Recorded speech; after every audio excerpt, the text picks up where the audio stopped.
phenomenal. それでは早速全速前進 You know what the weak point of a mech is? The fucking pilot. Get away from her, you bitch! His papers say he was a raven. Protocol 3. A pattern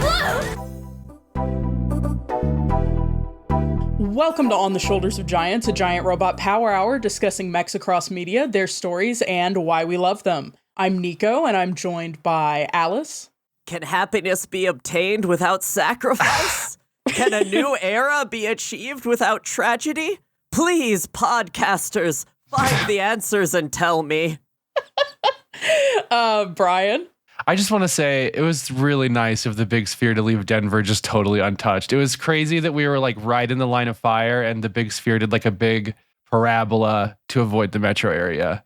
Did us real solid with that one. So everything for big fire, I guess. Big fire! And our guest, Z-Ace. Hello. I just want to read this note here. Other hosts and guests are introduced alphabetically, which I feel is the wrong way to do things as Z-Ace, if I may say so. What if we did it as I Ace, see. Ace, comma, Z dash? Ace, comma, Z. There we go. Ace, There we go. Z-Dash. There you go.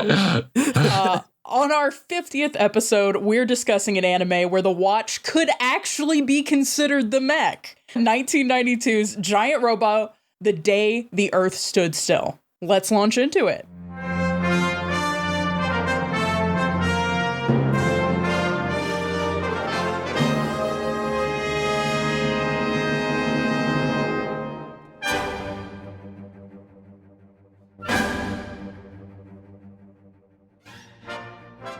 So we have a guest this time, Z-Ace. Hello. What might people know you from? Oh, goodness. If they know me from anything, it's probably the YouTube channel Super Robot Blueprint, where I've been going through a bunch of the old 70s Sunrise robot shows and just kind of giving my thoughts on those. Those are great videos to break that down if you don't know that era well. I recently did Daitarn 3, which was a lot of fun to work on. Just a real joy of a show. Yeah, it's definitely a unique era. I feel like we've been really mired in the modern times lately on the show, including Real Steel, which of course is a modern anime. The modern anime it was Real Steel. refreshing to go back a little bit with this, and it is refreshing to go back to even older into the 70s. And I mean, we'll talk a little bit about it, but the roots of Giant Robo go back to the 60s. So Yeah. Like, the fun thing about going back is, like, nowadays, like, giant robot anime is a thing that's kind of, like, understood. Mm-hmm. But the further back you go, the more you find things that are just, like, not what you expect. And that can always be fun. Yeah, I definitely got that feeling from this, and it's not even as far back as you can go, so. Oh, yeah. Well, circling back. Yeah, so just real quick up the top, is Z-Ace just a clumsy portmanteau of Ultraman Z and Ultraman Ace? It is the samurai robot from Zambot 3, the Zambo Ace. Except I didn't want to have literally the name of a cartoon robot, so I just cut off the ambo. That's super valid, This is actually. like having a tenured professor on the podcast that I can ask any horontology question of robots I've ever wanted in the super robot genre, and you'll be like, well, obviously this is a reference to something from 1973, so I'm very excited Z-Ace is here. Well, if you're going to have a robot professor on your show, Giant Robo is a good series to have that in, because, like, that's every third character. There are so many iconic weird hair professors in this show. It's good. We've left that behind, and we need to bring it back. We need to bring that back more. the weird hair professor for sure. We have gotta stop letting professors create giant weapons of destruction. And then die. Well, you see, I dramatically. don't know that we do need to stop them. Maybe that's good, actually. Like, have we considered that? Let's explore that over 7 episodes of an OVA. So, yeah, circling back to Giant Robo. So Giant Robo is a series of OVAs produced between 1992 and 1996, directed by Yasuhiro Imagawa, which people might know as having directed G Gundam in 94, Tetsujin 28 Go in 2004, and being a writer on Berserk in 1997, actually. And these OVAs were produced by 2 studios, Mu Animation Studio for the first 6 episodes, and then Phoenix Entertainment for the 7th. So there are 7 total episodes. The runtime's about 40 to 60 minutes each. So this will take about 6 hours of your watch time. One thing I wanted to note here, which I thought was, it explained a lot, but also it was really funny. The score for this show, these OVAs, is extremely intense and operatic, and it's incredible. So this score was composed by Masamichi Amano, who is, some people may know him from Urusei Yatsura, Only You in 1983, Battle Royale, the live-action movie in 2000, and the soundtrack was performed by the Warsaw Philharmonic Orchestra and Choir. Let's go. It goes really hard. We used to make art. We used to make art. That's true. So yeah, this is an anime adaptation of the 1967 manga by Mitsutaro Yokoyama, which was also adapted into a live-action tokusatsu TV series, and in 2006, a follow-up manga was created called Giant Robo: The Day the Earth Burned. So, got a little bit there. I think there are also a couple of other little spin-off things and interstitials. I think I read something about there was an interstitial specifically following Ginrei, who I believe Alice will have a lot of feelings about. I'm going to be really normal about Ginrei. I was gonna bring. I'm visiting Alice in October, and I'm gonna bring that DVD of the Ginrei OVA. Oh, that's really beautiful. What a beautiful housewarming gift. Well, I used a term back there I wanted to define briefly because I used to have it confused with Tonkatsu ramen. Yeah, with tonkatsu ramen. No, tokusatsu. So tokusatsu refers to live action films and television in Japan that use a lot of practical effects. So like your rubber suit Godzillas, your Kamen Riders, and then Super Sentai, which is actually the thing I used to get it confused with. Like Power Rangers, they're a subgenre of tokusatsu. Yeah. It's worth noting. And it's not a rich pork-based broth noodle, correct? Right. Correct. Okay. Just want to really make sure I got that right. We've got the results back from the lab of all of our various weird-haired professors, and they're saying that no, it's not about broth at all. We do talk a little bit more at length about tokusatsu as a genre on our Godzilla against Mechagodzilla episode. Yes. For all the audio is crunchy, that is a good episode to listen to for the background. I know ZA says you've probably seen the live action of this, but what about the other two? Did you look up stills at all? No, I did not. What are your thoughts on it, ZAs? I've seen some of the live action stuff. The big thing is that, like, the big one that's version that's available in English is, of course, Johnny Sacco and his flying robot, and that dub is difficult. Wonderful way to phrase that. Yeah, I'm more familiar with the manga, which is kind of a very short thing, like it's just 2 volumes, and it has a different vibe than both the cartoon and the live-action tokusatsu, so it's kind of its own little thing. Mm-hmm. Yeah, I made a note here that due to rights issues, only like some characters and names from the manga were used, and so the story of the Giant Robo OVAs is completely different from the manga. Yeah, and like the part of that you see the most of is that most of the characters in the OVA are from other stuff that the author has done. And so you got a lot of characters from, there's a couple from Tetsujin 28, his other robot show. There's a couple from his adaptation of The Water Margin. There's a couple from his Babel II, et cetera, and they're just kind of like all thrown in the pot here. Yeah, I will say the show definitely has a vibe of like there are a lot of different genres going into it. There's a lot of different stuff. You'll be doing some mech stuff, and then a whole bunch of like feudal era warriors will show up, and then we haven't even talked about being captured by my Taoist magic.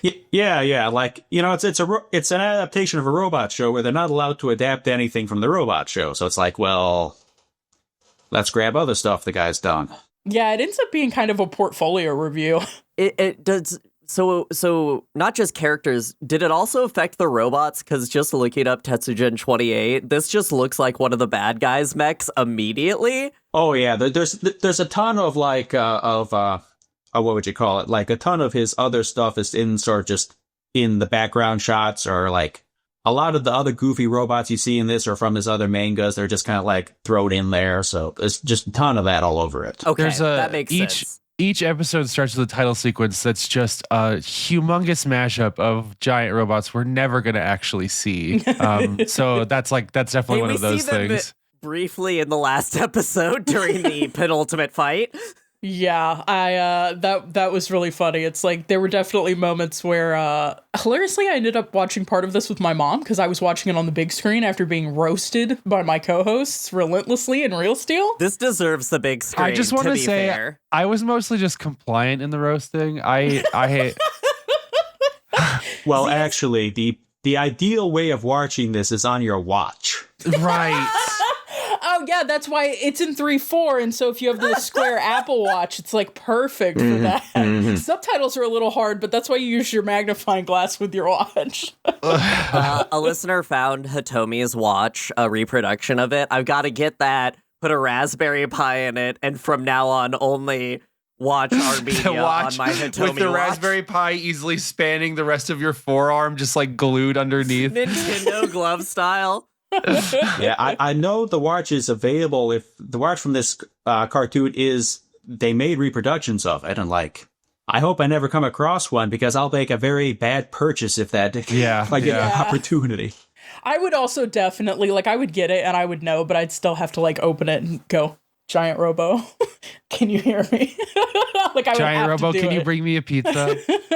Another little notable thing I did want to note here, that members of the team that animated this also went on to work on the Big O, which is something we're going to be covering later this year and is also another like iconic mech anime. So like there's so much that starts here and then like disperses into the rest of the genre, which I think it's just really cool. I cannot wait. Yeah, there's kind of a whole like retro revival movement in the 90s and aughts in Japan. So this was definitely on the cutting edge of that. I just think to me this is the best example of that. It's like some of the best character design from one of the best eras of character design, and then also, in my opinion at least, anime has never and will never look as good as it looks in this era. Yeah, this is the peak, absolutely. If you work on something for 10 years and 1 million frames, it's gonna look amazing. We'll get into it, but yeah, there are some very small animations in this that I'm like, that wasn't necessary, and yet it's so beautiful, I can't be mad.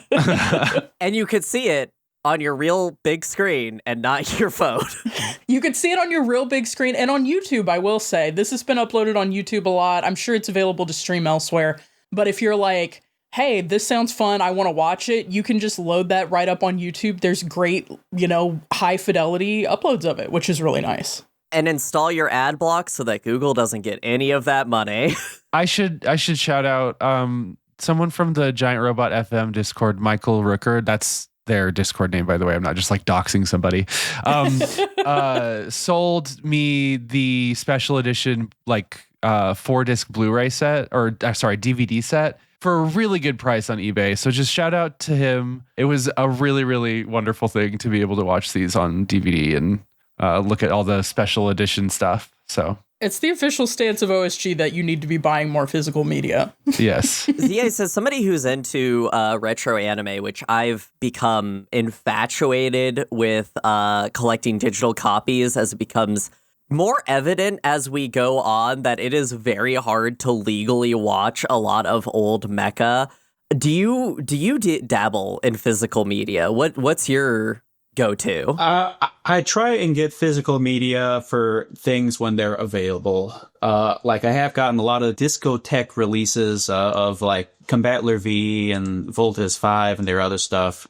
When I can and when it's available, I try to. And that's all I'm going to say without like incriminating myself on this podcast. Oh, yeah. We're not just like, hey, shoves microphone in your face. You pirate shit? OSG's never pirated anything. We'll purchase masters if we have to. We love buying PS1 discs. We've spent thousands of dollars.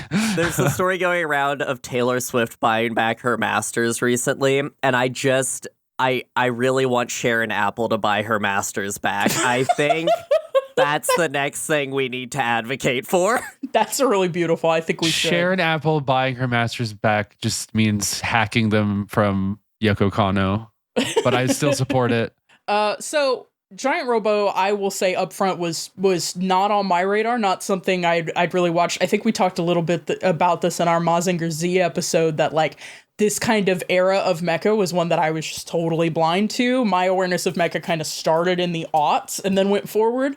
So it's been really delightful to go backwards. But what did y'all know about Giant Robo before we watched it? And because of your very valid criticism of our system, we will go with ZA's first, and we'll go in reverse alphabetical. So what was your kind of first exposure to Giant Robo and you know, that kind of thing? Oh, goodness. Like, the big thing is that, you know, when I was first getting into this stuff in kind of the early aughts, the big thing Giant Robo had going for it was that it was available. Yeah, that'll do it. You know, this is something that actually did cross the ocean, and so, like, I could watch it in a time when, like, a lot of stuff was just, like, you knew about it, you couldn't find it, though, so... Mm-hmm. Did you dabble in VHS swapping, DVD swapping in that era? Nah, that was a little bit before my time. Yeah, I've discussed previously on the show that a lot of the anime that I initially watched were like hand-me-down bootleg DVD box sets. So like I feel like that's a time-honored tradition of what was at the con, what could I buy that actually made it over here? Did it have real subtitles or fan subs? What was in a bin in a jewel case with a sticker on it? Oh, you know, I was buying some stuff that a guy just made 50 copies of like a minute before the con. You get to the end of the episode, and the credits have a call out for some other guy in a different convention. Yeah. Brian, what did you know about Giant Robo? Next to nothing. I've seen images of Giant Robo like throughout my existence. Since your birth? Since my birth, no. The imagery from this movie has been really prolific, and then like the experience of being so keyed into Mecha, Blue Sky, and Twitter, and et cetera throughout the run of the show. I have heard the high praise. You know, somebody actually said it in the Discord when we announced this sortie forecast, which is the opening of the first episode is like one of the most lauded pieces of animation ever made. And you can, I mean, it absolutely shows. I don't think the quality ever lets up, which is so crazy to say. But yeah, one of those things, before I actually watched the show, I was doing the production research. And so I was kind of, when I watched episode 7, I was kind of expecting maybe there to be like an obvious change or a drop off or whatever. But the show just maintains really high fidelity all the way through to the finale. Yeah, you wouldn't know it was different people doing it unless, you know, someone told you. Or No. You read it on Wikipedia, perhaps. Perhaps. Alice, what did you know about Giant Robo, and how does it feel to be in last place for once? Don't like it, gonna be honest. A little upset. I feel like my place on this podcast is in danger again. I know we'll only have 3 hosts at the end of this, and I feel like ZAce has a very good chance of dethroning me. But besides that, when I talked to people about this podcast project thing that we're doing, this was the first thing so many people recommended to me. This is okay. I talk to a lot of you know, like old heads in the community. And it's one of those things. I think there's a very big demarcation line with the mecha genre, which I like to call post-digital media and pre-digital media. And I think there's a dearth of access to pre-digital media mecha that has really just siloed it away from the modern audiences. Like, I am aware that this exists. I'm aware that this is lauded. I'm aware that this is award-winning. However, me to watch this before I was like, oh, it's just on YouTube, I was like, I don't know where to watch it. And also, I've got to go watch another Muv-Luv for some reason. And I feel like...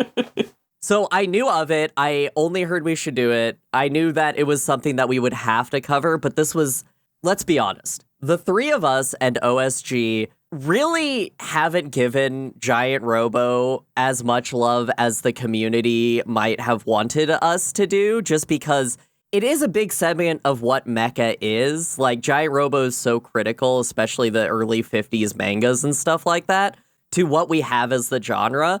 And we just are like, we skipped the middle step of young boy in way too tiny shorts yelling at his robot to fight and went straight into trauma from my dad causing me to pilot a giant robot.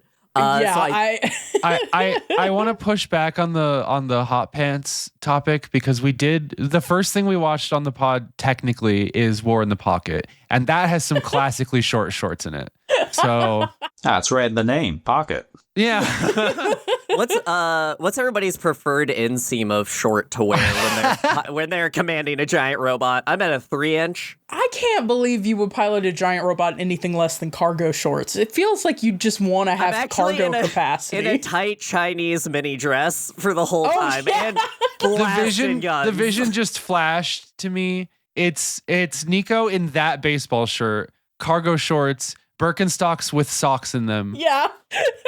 Yeah, I've worn that outfit before. Before I answer the shorts question, I have to know, does the pilot seat have like a leather chair? Oh, it's... Because if it gets hot and there's a leather chair, that's going to affect my answer. You are holding on to the shoulder of the robot. You have cracked it open, though. You've cracked it open, though. We lost short shorts because once you actually have to get in there, then the seat texture becomes an issue. So, then the pants must be long. You're in a Macross Plus held up by wires situation for this. So no leather on your ass, but you've got exposed wiring near your genitals.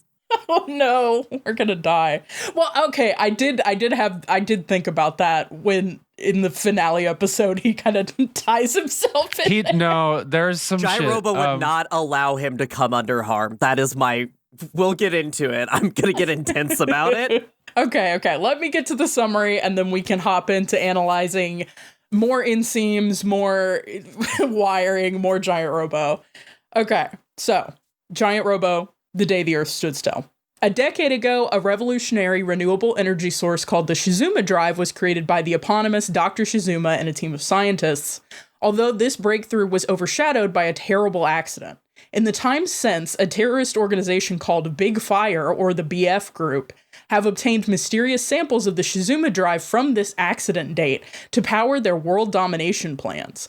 Out of 3 such samples, Big Fire has all but the one safeguarded by Dr. Shizuma and his allies, the titular Giant Robo, the OVA's protagonist, Daisaku, and an elite police force called the Experts of Justice that come from all over the world and have many different superpowers, including boxing. Anyway, in the ensuing struggle for the last sample and against Big Fire's terrible weapon, the Eye of Vulgar, secrets of the accident 10 years past begin to emerge and shed light on everything that's happened since. And with that, we'll go ahead and go to the break. Hey, Nico here in the break. Just popping in to say that while this is a podcast and we'll always do our best to describe the visuals we're commenting on, we'll also include a link in the show notes to the OSG website where you can find all the mechs, scenes, and other images we go over. The show notes and website also have content warnings as appropriate for each episode. One more thing. Did you know we have a Ko-fi? We decided it was time to pass the offering plate and see if we could swing some new mics, subsidize some of our hosting fees, and justify watching Scarlett Johansson's Ghost in the Shell to ourselves, which absolutely requires bribery. Check it out at ko-fi.com/OSGpod. That's ko-fi.com/OSGPOD. You can give us a little walking around money with a one-time donation. And hey, whether you can come up with a few bucks or you just stick with sharing and enjoying the show, thank you. It's a real joy to make this and know you're out there listening to it. That's it. Back to the show. Fuck, even the summary is just unspeakably badass. There's a lot that happens. The way that they have a group called Big Fire and Experts of Justice, and the entire time I just kept saying, hell yeah. Hell yeah. I had a very funny moment where my partner walked out again. I'm watching this on the big screen, and hear someone say, Big Fire or whatever. And it's like, what the hell is that? And I'm like, that's the terrorist organization, Big Fire. And run by Big Fire. What is that? And I gestured at the screen, and right as I was doing that, they were doing one of those flashbacks to when the land under Notre Dame rose up and there were all these fires that exploded out. And I'm like, Big Fire! Big Fire! I mean, really, if you're going to try and take over the world, you really ought to put your whole ass into it. So they do. Let me tell you. They put all 10 of their asses into it. There are multiple asses that go into this. We can say it right now. Nothing about the character design doesn't hit in this. Every character is There is not a character that's not incredible. There's not a one. I do think it's very funny. So, like, in modern anime, we talk about the obvious protagonist kind of phenomenon. It's like, oh, in this class full of brown-haired students, there's one guy who's blue-haired or bubblegum pink-haired or whatever. Everyone in this show was protagonist coded. And the only way you could tell the real protagonist in a show like this, I feel, is that shorts factor. Yeah. How short are the shorts? Me walking around with my ruler. For our discussion, I broken up the 7-episode OVAs into 4 sections, so 2 episodes each, and then the last one stands on its own. So for this first section, which is the only one I wrote a summary for, I'm so good at notes. But anyway, in the first 2 episodes, the Black Attaché case and the tragedy of Bashtarl, we have the world set up for us. We learn about the Shizuma Drive and Big Fire. We learn about the accident at Bashtarl, the 3 strange Shizuma specimens that everyone is fighting over, a secret base under Notre Dame, Big Fire's strange robots, Giant Robo and Daisaku, and the Experts of Justice. I gotta tell you, for 2 episodes, there's a lot of information packed into these. Yeah, like, there is so much, like, world building, and here's what the setting is, and, like, I feel like a lot of other OVAs and things were just kind of, like, throw you into the deep end here, but in this one, they, like, really do a lot to say, here's what's going on, here's the situation, you know, and they, like, I spent 2 episodes on it in a 7-episode show. It's like, it's kind of necessary. So the attaché case is like completely brown, right? We can all agree on that. I think it was more black in the first part of the first episode, but I'm glad you've really decided to hone in on the important part of these 2 episodes. I do want to say, the coloring in this show does sometimes beget that there were often months, if not years, between episode productions, and there were different colors involved. Like, if you look at Big Robo, the red on him will be different shades depending on the episode. And I do like that hand touch, but yeah, it's a brown case.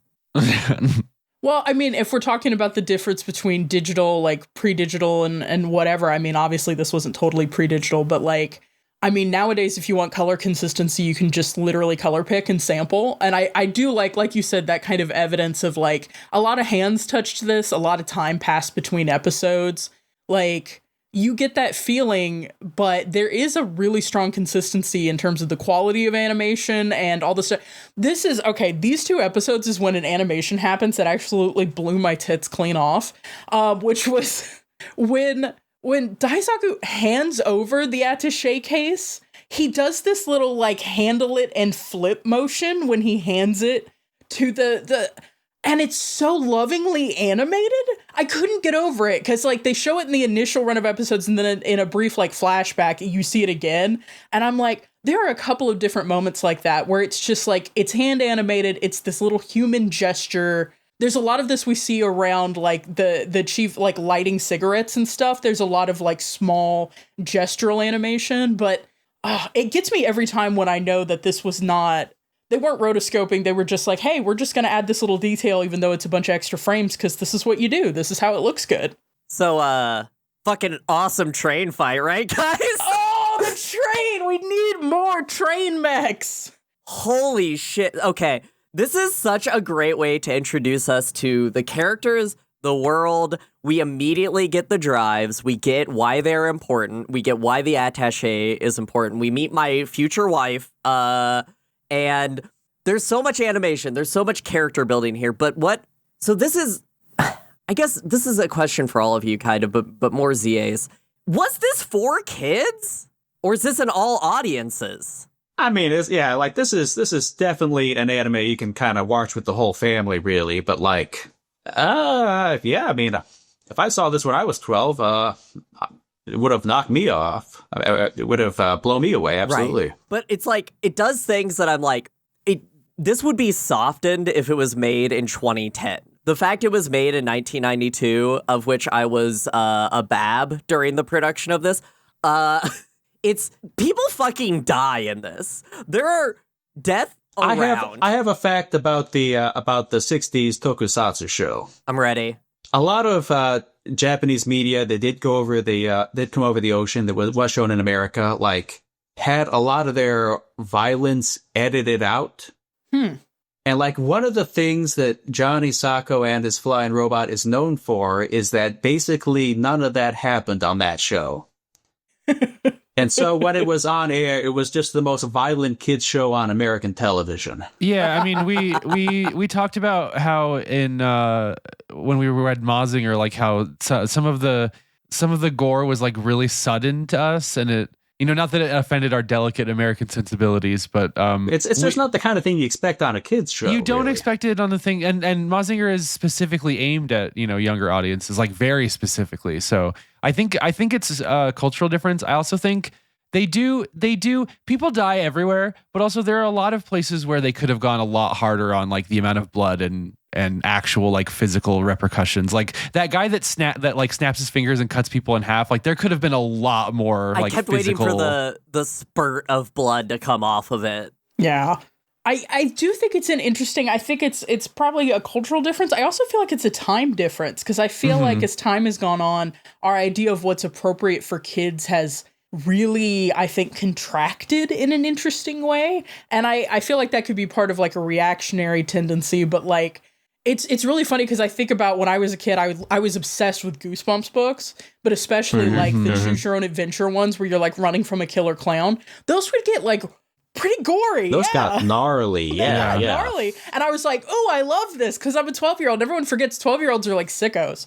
They're like, I love when 100%. Things explode and they're horrible. But you better not show them a tit. Do not show a tit. It's just really funny to me to have the conversation. Like, I don't think it's a bad conversation to have, but I think it is funny, and I think it reflects like the passage of time more, that we're like, this was for kids. It's like, yeah, when I was 12, I would have been like ZA said, I would have been like Poggy. I would have been losing it. I was like, this is just good stuff. And I'm 12. And that's absolutely something you see a lot more of the further back in time you get. Like Combattler V kills a kid every third episode. It's really something. Yeah, I will say that we get more into it in the next set of episodes, but people start dying in a way that I was not expecting. People die. Okay, so to put us back where we are, I do want to say one thing I wish we saw so much more of is Ginrei's robot detective disguise. Yeah. Reveal of all times. I wish that came up like every other episode. Yeah, it's another case where like the OVA is throwing in a quick cameo character there. Yeah. It's like, if only it stuck around, but yeah, whatever. So this train, our first mech on this mech podcast that we have to talk about, and this train is a mech. It transforms. It transforms into a cool like ground snake. I was already obsessed with it because it kind of looked like a goldfish Shinkansen. One thing I think we should touch on is that, okay, so this came out in 92. It's based on older manga, but like there is a retro-futurist. I feel like when we talk about retrofuturism now, what we're talking about is things that are made today that try to look like they're from the 90s. And in this anime, there's like modern technology and ideas, but there's a lot of kind of that throwback look to things. The buses are so funny. They just look like ovals, like oblongs, and like there's all like of a the lot cars of that we conical cars. Yeah. No, I was just going to say there's this look that I feel like we talked a lot about in something like Ghost in the Shell 2 Innocence, where they had random throwback cars that didn't make any sense. I like that in this setting, you immediately are like, oh, everything looks like this and it rules. The car that Ginrei drives out of the base in these episodes looks so awesome. Her Malibu pink Barbie car? Oh, wait. Yeah. The narratively important Malibu pink car that we're going to see later is great. There's also a car that is part of a mech that we'll see later, which is very cool. But I think this train's great, and we've all seen Metropolis, right? Yeah. Hell yeah. This very much evokes this like everything's very normal in this show compared to some of the sci-fi. But when you see sci-fi, like it's heavy bolted sci-fi. You see every rivet. This train is riveted. We got to talk about this mech. What if steampunk didn't suck, really? Yeah. There you go. That's the energy. I want to talk about Commander Chujo's lighter. A lighter is not an electrical device. You do not need a battery in a lighter. But you do. I have an electric lighter. I just think it's funny that this is an electric lighter that creates a flame as opposed to an electric lighter like the one I have that sure. just uses an arc. The little arc. Yeah. I got you. It's really funny. I'm just like, oh no, this is just a regular lighter you put a battery in for no reason. Not to talk out of school, some of the framework that they do with the drives and how intricate they are used in society. There's a scene where our boy reaches into the back of a car seat and pulls out a flashlight, which has a drive in it because that's just batteries now. But I love that he pulls out that scene where he pulls out the lighter and it's just like, yeah, everything is powered by these. And I'm like, are regular lighters not good anymore? There's a lot of, I think, thematic, and actually it's a very clever trick to place you in time that's done with the Chief's lighter for his pipe versus when he uses matches. Yeah. And so like pre the Shizuma drive being created, when they do flashbacks, he uses matches. And then I think there's a brief period post the disaster that we're going through as the OVA unfolds where he also switches back to using matches. And it's a really funny little, like, what technologies have we embraced and what technologies do we have to fall back on? Because yeah, exactly. I think a the big regression question in this show motif. is that, yeah. Ziyech, you had a really good note here about kind of the genre stuff that Giant Robo is pulling from and the larger stuff that Mitsuteru Yokoyama's stuff is working with. Yeah, like he did a manga adaptation of a couple wuxia novels, I guess you'd call them. The Water Margin, Suikoden, Romance of the Three Kingdoms. A lot of kung fu stuff, a lot of historical fantasy stuff. And a lot of this Giant Robo draws from a lot of that, really. It was something that threw me off at first because I'm used to seeing, like, in some shows, like, okay, there's a giant robot and a samurai shows up. Or, like, to talk about kind of this aesthetic space, Lupin the Third will have everyone cruising around in, like, retro cars and, like, getting up to shenanigans and firing guns and stuff. And then there's also just a straight-up samurai in the mix. So, like, I think I was more thrown by the fact that there was so much Chinese influence here compared to what I'm used to seeing as, like, samurai or feudal Japan influence. It was cool. It was really different, though. I wasn't expecting it. Yeah, one thing that, like, is really interesting in that is, you know, the giant robot's base that he's kept at is specifically said to be, I think, Peking instead of Beijing. So, like, it is, you know, and that kind of ties into not just the Chinese historical fantasy, but also we're using the older English translation kind of. Mm-hmm. And it's just, you know, tying into the whole retro thing in, like, 80 different angles here.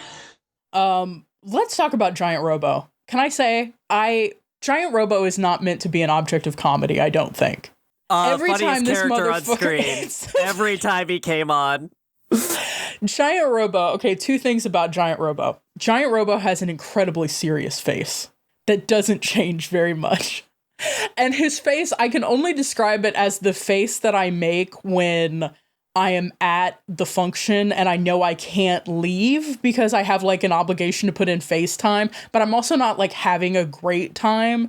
And I just kind of sitting there going, you know, he just kind of has that face. I'm glad I made a face for our visual medium, but, like, he has a very blank, kind of slightly stern face, and it cracked me up. I know it wasn't supposed to, but it got me. You're full of disrespect. No, I'm just kidding. Please respect our king, Giant Robo. Thank you. I think Giant Robo is so. I Giant didn't Robo listen. Looks like he's overstimulated at the grocery store. I don't know what to tell you. I was able to watch some of the commentary. I didn't watch all of it because actually it's mostly just two of the voice actors, and I like that they're having fun, but they don't say anything that's very, like, production useful or, like, thematically relevant. They did say that Imagama wanted a really strong contrast between Daisaku being, like, a very normal looking kid and saying these, like, commands in this chipper fashion, and then Giant Robo actually being, like, really fucking scary and evil looking. Like, when I looked at the DVD covers and I saw some images of this, there was a brief period where I thought Giant Robo was, like, the villain. So, like, the voice actor for Daisaku, Kape Yamaguchi, talks about how, like, he would do takes that were, like, very superhero sounding. And they would be like, okay, no, you have to just, like, say it like a kid would say it because you're supposed to be normal in comparison to this hulking robot of destruction. I think Giant Robo looks so cool. Sorry, Giant Robo is kind of like villain coded in a lot of ways. Mhm. It's I mean, with the reveal later on, we literally villain coded. yeah. Yeah, it's really interesting.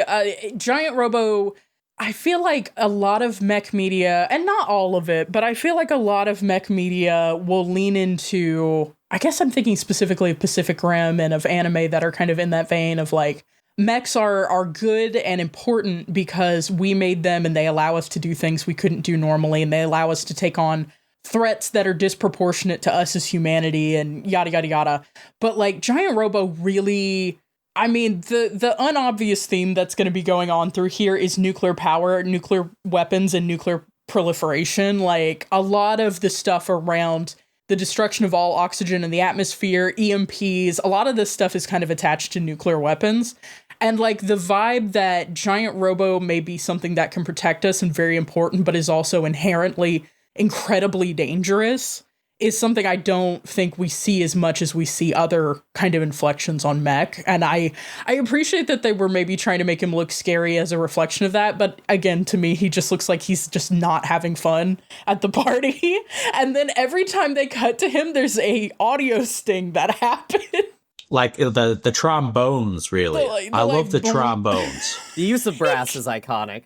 Also, the noise he makes is ASMR to me. The noise he makes every time cracked me up. I'm sorry, Brian. Everything you think is cool, I'm laughing at. So, yeah. But with love. I guess I'm just not cool enough for Nico. You never were. So I want to talk about, Fair. because this is an audio medium and we kind of have to talk about what he looks like. So Exodia from Yu-Gi-Oh, but gray Come scale. on. No, Yu-Gi-Oh bit everything that happened here. So- Yu-Gi-Oh bit everything that happened in Giant Robo. So something I really enjoyed was looking up Giant Robo versus the original in the manga and the live action suit version, which you'll have to check on the web zone. It's great. But where I think I really love this design is every time I see Giant Robo on screen, I cannot conceive of anybody else beating him except for the giant eye. That one I was like, he's probably got a good chance, but he's just there. He is standing and looming and waiting for the okay from his boy to blow some shit up, and I love him. He does so much cool shit. His entrance is like, when I talked to Thaliarchus for Kinbright, he evoked Giant Robo as having one of the masterclass mech entrances of all time. And I think the OVA is doing a lot to the fact that there are actually several Giant Robot entrances where you are seeing the effects that he's having on the surrounding environment by simply being there before you even see him. Windows are breaking, roofs are like caving in, streets are cracking, and then he like lumbers through the city making his fucking cool noise. I can't get enough. I think so. Super Robot as an early genre, to me, a lot of the robot designs didn't hit, and I've talked about this a lot just because like I think the shapes are too simple for me. They look like dudes in underwear a lot of the time. And Giant Robo evokes that stuff, but also while being sculpted and detailed enough that it just really hits for me. This is like the one. Now, what do we take about we've got to talk about it. Giant Robo and Giant Robot of this era had some wild cultural pulls for the designs. Why is he Egyptian? Oh, goodness. Like, I think I have the answer for that, but like, don't ask me to back it up with sources or anything. Oh, wildly we don't do that speculate. here. That's our favorite thing on this That's podcast. what we do. If people want sources, they can go listen to Giant Robot FM or go watch your good videos, but like... But yeah, I think what happened is that like in the 60s, there was a King Tut Tours the World kind of exhibit going on, and it landed and it exhibited in Tokyo, I want to say. And so there's just this kind of period in 60s Japan where like there is a lot of Egyptian stuff in media. And Giant Robo, the original, picked up on that and had some of that. And so there's just a lot of, because Giant Robo was so popular and so influential, you just see a lot of downstream stuff of that where there's robots afterwards that just pull from Egyptian stuff for seemingly no reason. It's, well, Giant Robot did it because of King Tut. And there you go. Yeah, it was kind of in the cultural milieu. Yeah. The domino meme where it's like the King Tut Tours the World goes to Tokyo, and then the smallest one is Brian says that the Anubis from Zone of the Enders is the only mech he would have sex with. That's how it goes. That's how it goes. That's how the dominoes fall. Yeah, that's real. So I would have pulled from Exodia and Yu-Gi-Oh again, but your example's good too, actually. Yeah. No, I think it's funny too. We saw this with Mazinger as well. I think there's this when you want to make something feel as though it has like an incredible amount of power, you draw from ancient aesthetics. And I do think it's funny because we see that in Western media, but it is really funny to see it coming out of Japanese media where obviously this is pulling from a lot of Chinese folklore. It's reaching back for a lot of that stuff, but it also, a lot of the enemy robots that we're seeing from Big Fire are called things like Uranus and Neptune. And those are references to planets, but also older deities. And a lot of the robots in this look like they're carved of stone or that they have like ancient looks to them. So good. And we saw the same thing in Mazinger where the original like robot beasts that they were finding were like Cretan and Minoan and things like that. They were going back to these ancient like Mediterranean cultures. It's an interesting through line to look at. Should we talk about the characters? Oh yeah, we have a huge fucking cast. Wait, before then, we talked about how Giant Robo appears. I don't want to get as granular, but our first introduction in this series is they get the train to go up a train bridge, climbing up after them, and then Giant Robo bursts out of a container ship and just fucking uppercuts him. And what a strong intro for our boy. That's it. It rules I just love so that. hard. It just goes. It's really fucking good. And like, imagine doing the stealth plan as Giant Robo. Like, that is not an easy thing to pull off, but... I just had a whole conversation with people last night about putting a silencer on a shotgun. That's the energy. It's just like, exactly. Yeah, we're gonna hide Giant Robo. you know what? You're having trouble if Giant Robo sneaks up on you. Yeah, man, get it together. Like something has gone wrong. Yeah, so we have big casts on both sides. Hell yeah. Do we want to start with Big Fire or do we want to start with the Experts of Justice? Let's start with the Experts of Justice. Should we? I think we could go kind of in appearance order. Yeah. Let's just go down the list. We've got to talk about them. Alice, we have to just let Alice go because Ginrei is actually the first character we see, the first major character we see. Ginrei is the greatest female character ever put into any mecha ever. She's hyper competent. She's just a beautiful assassin. She uses a laser gun like nothing. She, unlike Misato, she has a nurturing aspect to our main boy. No, we are gonna have to talk about how much Ava is like the awful version of some of the stuff that's almost happening here. Almost like this came 2 years before Ava. So Ginrei she's a super assassin. She's the only female member. She's the only she's one of the only women we ever see. She is out here holding the attaché case for 7 episodes until the end. I have notes about her character arc and some of her decisions, but overall, I think her character arc is very good in that so the dynamic we see of her with our main boy is that she is very much the one who is like, hey, this kid's going through some trauma and I went through trauma too. We gotta be nice to this kid. And everybody else is like, this fucking kid just has a giant robot. Fuck that kid. And she's like, maybe be nice to a kid who watched his dad die in front of him. It's so funny. Almost every Expert of Justice is like, hey, fuck this kid. They kind of hate him, but I think specifically it's Tetsugyo who has like the worst fucking issue with him because he's a fucking idiot. Anyway, Tetsugyo has she's beautiful. To me, Tetsugyo has the best arc. I hate Tetsugyo in the beginning, and by the end, he is making me cry. I am not joking. He literally made me cry at the end. That's real. That's real. You'll never guess who my favorite character arc was. It was Alberto's, but we'll get to him. Anyway, my last note on her character is, yes, this is a shonen and there is a certain male gaze that we treat this character with. However, I feel like they treat her in a way that I don't think she's putting herself out there in any way where she doesn't want to look this way, but talking about that when this was drawn and created by men is very weird to me. I just think that she's hot and I love her. I definitely think we are a little ways from, hilariously, the Gynax bounce. I think this is just like a different approach. This was post...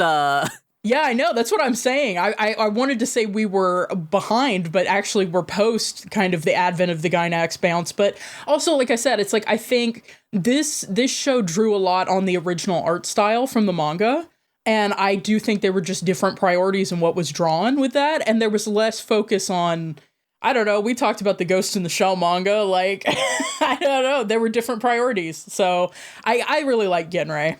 The priority in this show is the legs, I think. Yeah, this is a legs man show. Hey, baby, do those legs go all the way up? Why, yes, they do. And you know what? Respect. Respect. Legs and high-powered electric rifles. I'll talk more about Genrei at the end. I have some opinions, but for the most part, I'm really happy that she gets to do so much. Like, that's like the number one thing. I think she's good as the family metaphor of this group, of just this weird fucked up family raising one kid together. She just does really good as a big sister character in a way that like future anime really struggles with. Yeah, I do think it's funny that you bring up the family thing, because the revelations we get about who is married to who in this sort of group is so funny. Hey, okay. Yeah. Let's move on to the brothers. So we have Tetsugyo, who we mentioned. He's kind of your meathead character. He's a big drinker, big fighter. He's your throw him around type guy. And his older brother is Taiso, who is sort of in the same vein, but clearly way more mature. So he is also drinking a lot, but yeah, he's got a different vibe. Yeah, the big kind of telling scene with them is when they're out drinking together, and Tetsugu is drinking from like the whole ass bottle, and Taiso has like this little bitty saucer he's sipping from. If we're gonna evoke that scene, I have something to say. Yes, please speak. Sorry, hold on. I'm getting a phone call on my sake gourd lid. Okay, something I love of this era is the secret society alert button thing. What would everyone's secret society activation be? Mine would obviously be Hitomi's watch from Escaflowne would start flashing. What about y'all? Oh, mine would have to be wired headphones. I would have wired headphones plugged in, and it wouldn't come in on my phone, which I have it plugged into. The sides of my wired headphones would light up. I'm trying to think. I know this is hard. I kind of hate that Alice led with watch, because that was going to be mine too. Yeah, but you could have a cooler watch. Different watch. I'll have the cooler watch. That's what I'm choosing. Which watch though? You have to have a specific watch. What are you thinking? Do you have a vibe? Oh. It can't be the Big O watch. I have a pitch. I have a pitch for you. How do you feel about those watches that are tiny calculators? The Casio watch. Tiny calculator.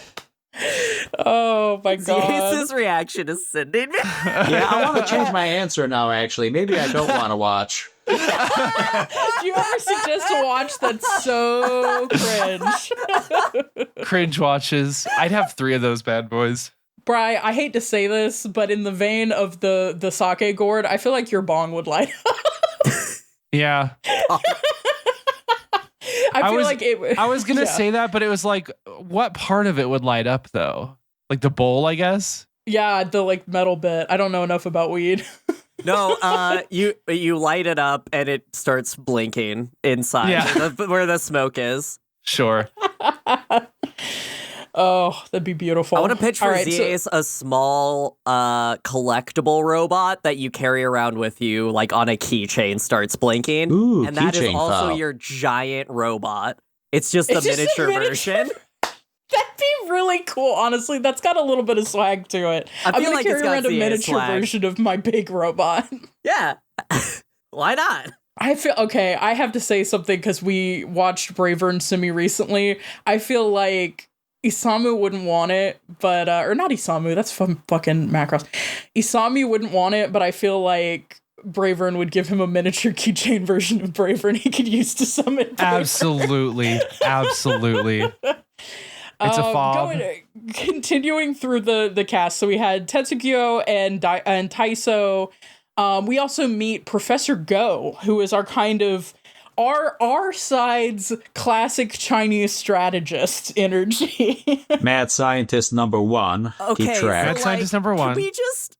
I get that we're evoking the three kingdoms constantly. We straight up get two of the tacticians from the three kingdoms in this. So one of my favorite things about Professor Go, and this has nothing to do with his character really, I just really love it, is in every episode intro, we get the little like stinger that shows all the experts of justice, and they're all doing like their cool like combat animations. Professor Go literally stationarily drifts across the back of the screen like someone's dragging like a PNG asset. It is so funny to me. I love it so much. At a certain level of tactical experience, you don't even have to walk. You can just glide. That's him on his Heelys. You just don't see the Heelys. Can I do want to convert what we've done. We haven't talked about their superpowers as we've gone through this real quick. The fucking superpowers. Okay, I don't know what I was expecting. I wasn't expecting everyone to like have superpowers in a way that is really funny. Ginrei, teleportation. Yes. Tetsuya, big strength. What's his face? Taiso is electrical concurrent? He straight up has Haman from, or Hama from JoJo. What is it? I don't remember. The sunlight punch thing from, you know, JoJo's, everyone here's read the original JoJo's Bizarre Adventure manga. Yeah, Haman. Yeah, I think that's it. Yeah. And Go's superpower? Fans. It's fans. I really do like how much he does with the fans, There is a lot of ways in which Professor Go is just the Otacon in this, but the most premier way is the fact that he is constantly on his hands and knees crying and having to witness a tragedy. You've evoked it. I have to say it right now. This is just Metal Gear Solid 4, right? There's a moment where Professor Chujo and Professor Go have a moment at the end that is incredibly homosexual. I have to say it right now. I ship them incredibly hard. Yeah, I was also like, I don't think this is the Yaoi episode because we have company coming, but unfortunately that last bit. I have Yaoi goggles. We definitely need to talk about Chief Chujo. So Chief Chujo, as mentioned, lighter guy, smoking pipe guy, your classic like Sunglasses wearing a nice suit every moment of every scene.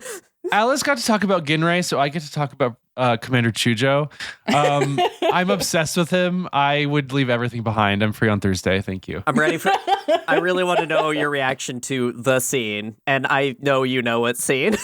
So, like, the great thing about Chief Chujo, I think, is that, like, he doesn't really do much in the show, but you got all these badasses who all are saying that, like, well, we can't fuck with Chief Chujo. He's a big hard ass. And it's like, what the fuck is this guy doing? How did he get that reputation? What the fuck?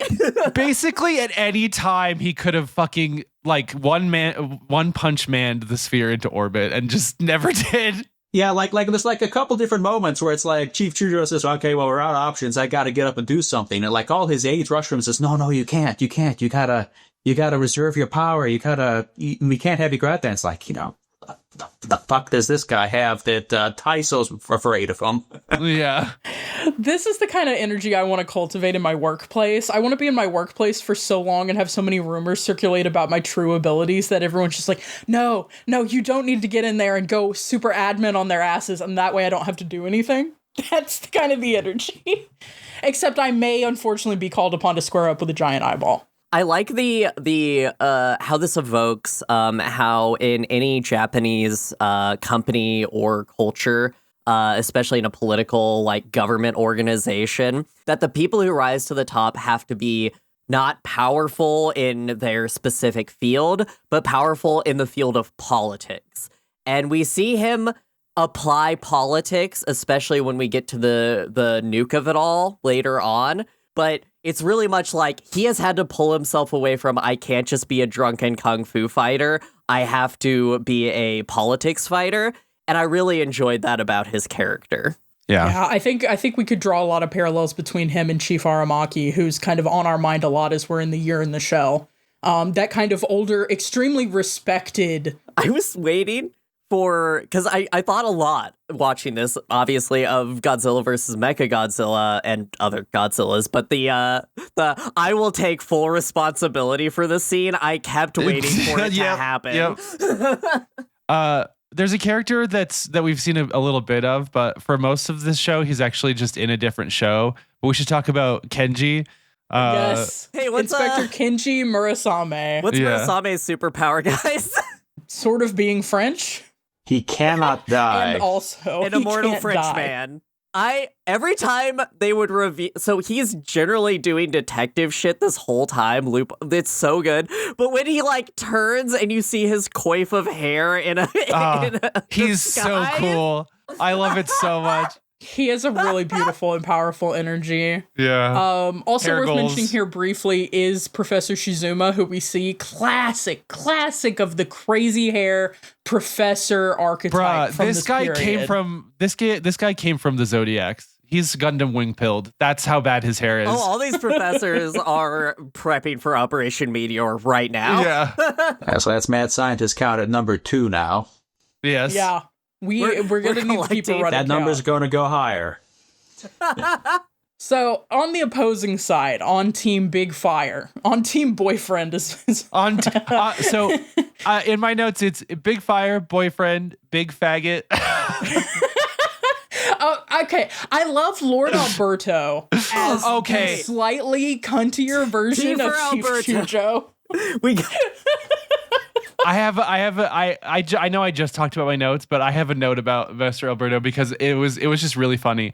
So before I knew his name, I wrote I also just used the same slur, so I apologize. But anyway, my note immediately upon seeing him is, who is this high impact faggot at the airport absolutely deep throating his cigar? And then I found out his name was Alberto the Impact. Well named. Got right in there. So, oh my god. I just need to say it right now. My favorite, I love Genry, but Alberto the Impact has the greatest character arc in this fucking show. He's so all cool. All he does is his job, and all he's doing is approaching at a casual pace. And I love him. So Brian brought up something that I really love here is that, Mr. Alberto is coming in to kick some ass, and he takes an airplane.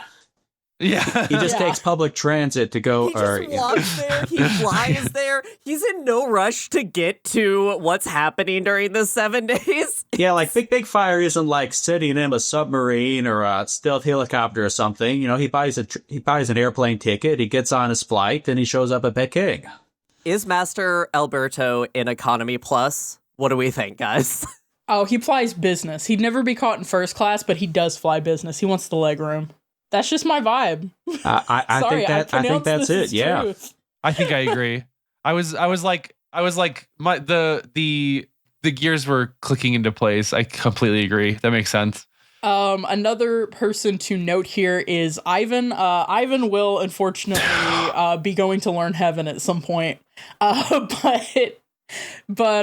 he has like a scar over one eye. He's dramatic as hell. Of course, we don't make villains like this anymore, and we need to. Everyone in the fucking villainous organization is doing 110%, and I respect them rule. for it. Ivan's so cool because his superpower is that his scar glows sometimes. No, wait, is Ivan the one who moves really quickly? They can all move. Everyone in the show can move really quickly. Oh, yeah. Everyone has fast stuff. I do love that everybody is a kung fu master who knows ninjutsu. Like, the undercurrent of this being a martial arts movie is very good. Yeah. So the other villain we see in these episodes is Enshaku, who's like a red samurai guy. Ko He looks pretty Enshaku cool. rules so hard. Yeah, he's so Shaku cool. throughout this series is just going to be the coolest motherfucker. His superpower is not talking. Everybody else will not shut the fuck up. It is Shut the Fuck Up Friday for Enshaku every day of the week. Well, I love how they employ him as Japanese company culture is haunting this villainous organization. Big Fire has said, yeah, this guy's in charge of the project, and I'm putting Enshaku here as the enforcer, and as long as Enshaku isn't doing anything, then we're following plan. And like everybody's like, hey, I think we're probably going to end the entire world if we do this. And Shaku is just like, no, I would step in if it happened. Okay, bud. All right. Thanks, Shaku. Another thing, so I think we get a glimpse here of Genya, who is going to become the number one most crucial villain in this. Pretty boy mode. We got a pretty boy villain. And then the other person I want to bring here is Franken von Vogler. So Franken von Vogler is kind of our initially seen as our evil counterpart to Dr. Shizuma.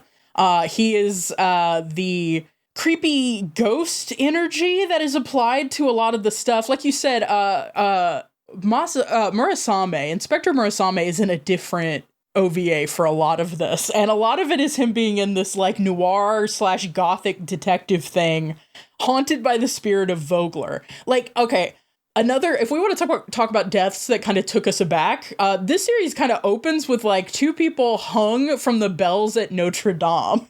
Acceptable for a kid's cartoon. Don't worry about it. Those are Mad Scientists 3, 4, and 5, I believe. Yeah, all of the other mad scientists have been hanged at this church belfry, and that's kind of where we're seeing Franken von Vogler appear as this, like, I keep wanting to use the word specter, but yeah, I mean he's kind of hanging over this. He's a dark figure. This ghost is coming for revenge. Really, it's like yeah, revenge ghost.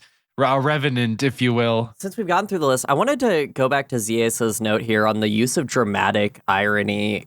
Could you talk about that? Because I think where this show really excels is the fact that the characters don't know everything. And that's kind of the conflict. Yeah, like, it's a whole big thing that, like, who knows what, who's got what idea on the situation, who is deliberately not telling things to other people. It's, like, all over the place.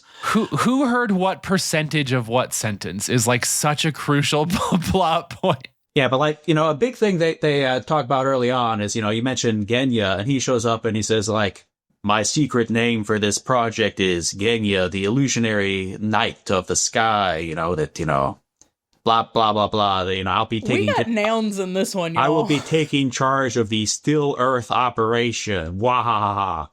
And then, like, a couple scenes later, Mr. Alberto is in the car with Ivan, and he says, yeah, I looked into this guy, and I figured out his whole deal. I've got it flat.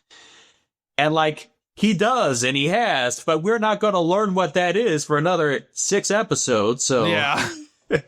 I do love when characters know stuff that we don't in a way that isn't obnoxious. I feel like that's a fun energy for characters. I will say a character I glossed by accident is Daisaku. So Daisaku is... someone we need to... Oh, yeah. We've got to talk about our main boy. So, a boy and his giant robot. We've finally done it. We have found the prototype of all mecha. I love a boy detective and his giant robot. I love it. I'm never... Can we talk about how I was more ready to embrace this mecha after we watched Real Steel because of the shadow boxing and voice command shit in that? It all starts here. It does. I think Daisaku rules. I love this. This is a particular brand of shonen that hits for me. If we ever cover Eureka 7, we'll talk about it. But his journey from it, the lessons that we're able to see him learn are just really, really good. And I think they really did a really good job having a kid be a character that like learns and grows. Oh, and like this kind of factors into the dramatic irony too, because like, Daisaku can come in and say, "Hey, I'm a 12-year-old boy. I don't understand anything," and like, Ginrei can say, "Okay, small child, let me tell you the plot." Yeah, he's a good audience surrogate to like let us come into this world of stuff that's already been going on for a bit here. I do also like that, like, we've mentioned it, but he is a child surrounded by adults. He's 12. He's in his short pants. He's surrounded by adults, but the adults are not, like I said, I mean, we see a reinterpretation of this with, like, Shinji Ikari later in Evangelion. But he is surrounded by adults who are very interested in making sure that he grows up to be a good person, and he takes the right lessons from spending time with them. And like the thing with Tetsugyo being like confrontational with him is interesting because it's more a testament to Tetsugyo's immaturity than it is the idea that Daisaku would actually be a romantic rival to him, because obviously he's not. But like the adults in the show seem very keenly aware that like due to Giant Robo only answering to Daisaku, they have to have him involved in this horrific thing where people are dying and getting cut to pieces and exploded and shit like that.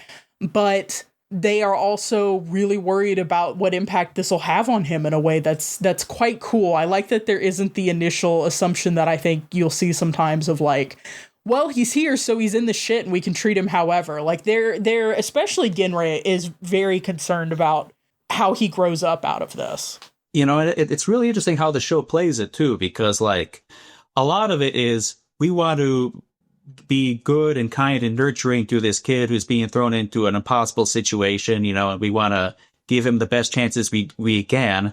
Then there's a couple other scenes where other characters will like talk to each other when Daisaku's in the room, and they'll say something to the effect of, yeah, do we need this kid to grow up well because he's got the giant robot, and if he doesn't grow up well, that's bad news for all of us.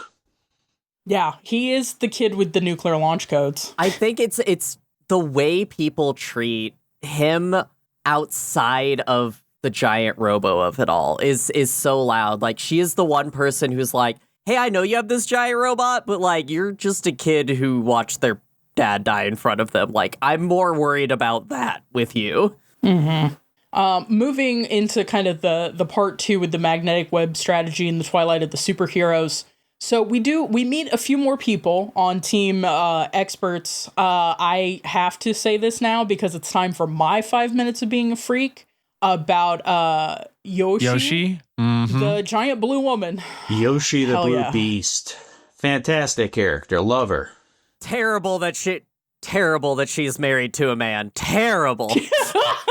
You know, I do actually. Taiso is the type of like male character that I kind of enjoy a lot. He's got a little bit of, or he's got some of the energy of, oh God, what's the main guy in Cowboy Bebop? I just lost it. Spike Spiegel. That's what I was trying to remember. He's got some Spike Spiegel energy and the kind of vibe of him being like a cool older brother to Daisaku, who also has like made some wrong decisions in his life or whatever. This is the kind of wife, though, that, like, matches that dude. I love them as a couple. I love her energy. Like, they totally are agree. so great. And we also meet Master Issei, I think, is his name. Yeah, Issei, who is the guy with the Taoist magics. He's so badass. He fucking rules. Every time he, like, leaps in and casts some crazy spell, it whips every time. But we're meeting them because what was under Notre Dame that was discovered in the first couple episodes is a big orb with an eye on it. This is called the Eye of Vogler. This is what Genya has used 2 out of 3 of those strange samples to kind of activate and pilot. I don't think I put it on the list, but I think we do have to consider the Eye of Vogler absolutely a mech. Absolutely a mech. It's yeah. I love that it's technically it's called the Eye of Vogler, but everyone just calls it the Big Sphere. The Big Sphere. The Big Sphere. And one of the main effects of the Big Sphere is that it is an anti-Shizuma drive device. So everywhere it goes, it brings a catastrophic blackout. First of all, it's Nico's time to bring up a nonfiction book she read recently. There's a book called Nuclear War, A Scenario, which is written by a Pulitzer-nominated journalist, which literally just lays out all the information we have on the modern steps that would happen if a bolt from the blue nuclear strike were to happen, and what our what happens when deterrence fails, what are the protocols in place there. And one of the things that's discussed is the use of nuclear weapons detonated in higher atmosphere as EMPs. And I could not help but keep thinking about that because there's such a strong current throughout this show about nuclear energy, the costs and the benefits. We didn't mention it, but one of the best mech hangar sequences in media is in this show because Giant Robo is put in the hangar and serviced inside a decommissioned nuclear cooling tower that has like all these custom things that like take him apart and help repair him and refuel him and everything. And like, with the anti-Shizuma device, I couldn't help but think about nuclear EMPs a lot as it rolled through. We also this mech will come back later, but we also didn't talk about Uranus and which is Ivan's mech. You know, it's one of those carved ancient looking. It's robots, a Japanese clay really doll. Cool. It's a clay doll, yeah. It's a big rotund clay doll. This thing is. I'm so speechless. It looks incredible to me. It's an owl, right? It's got owl features. Yeah. I'm getting it's also got a little disc head that it can detach to fly away, which folds into a cool hot rod. No, a car drives into it and is mounted inside of it. As we all know. As we all know, the car transformation is so good, and it's so good. Another case of just the animation in the show just being completely over the top. But due to ominous orb, due to the giant sphere, and the fact that it's bringing absolute chaos upon us, one of the background information details we get from this is during the tragedy of Bashtarl, which happened 10 years ago. There was a massive global blackout. Like, there was the total destruction of all, like, energy sources. And we get handed the random figure, just casually, 2/3 of the population of the Earth died. Yeah. Straight up second impact numbers. Like, literally. That's kind of an unreasonable number, but sure. For me, because I had forgotten that line until my latest, rewatch for this podcast.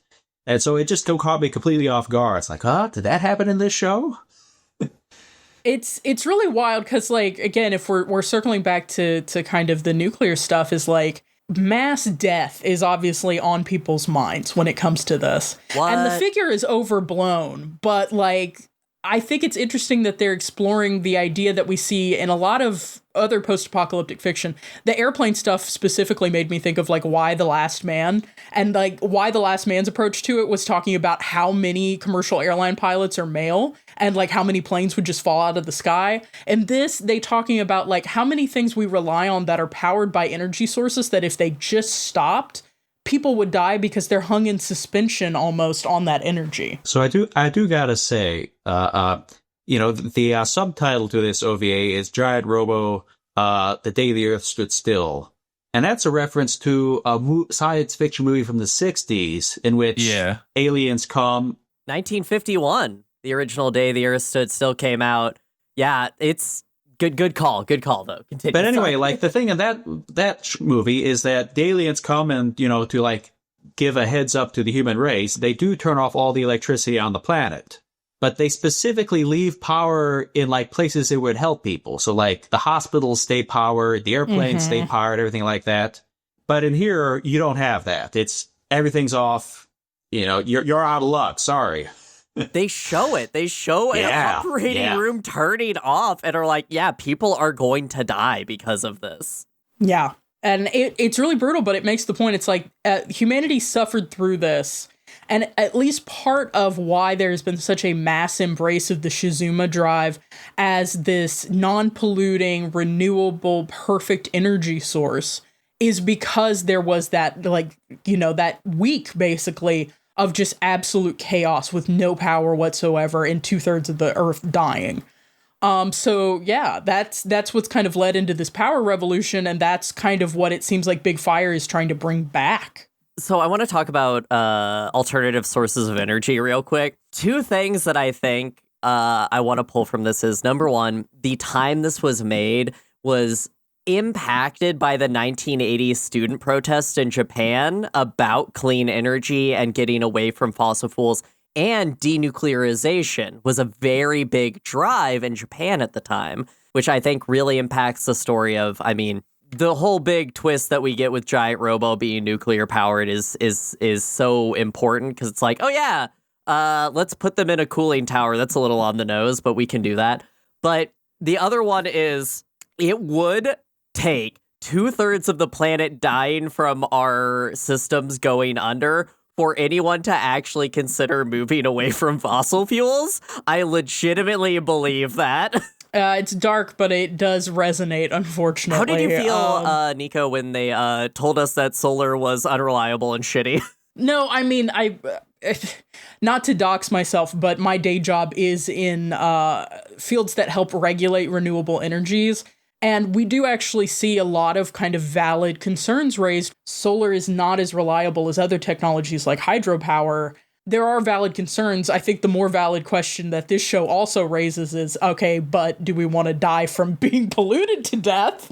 Like, is that a more valid concern than the unreliability of solar? But like, there are a lot of people who are really hoping with things like nuclear fusion and things like that. Obviously not cold fusion, but there are people who are still trying to do fusion as a power source that are hoping for this kind of silver bullet cure that we see with like the Shizuma drive of like something perfectly efficient.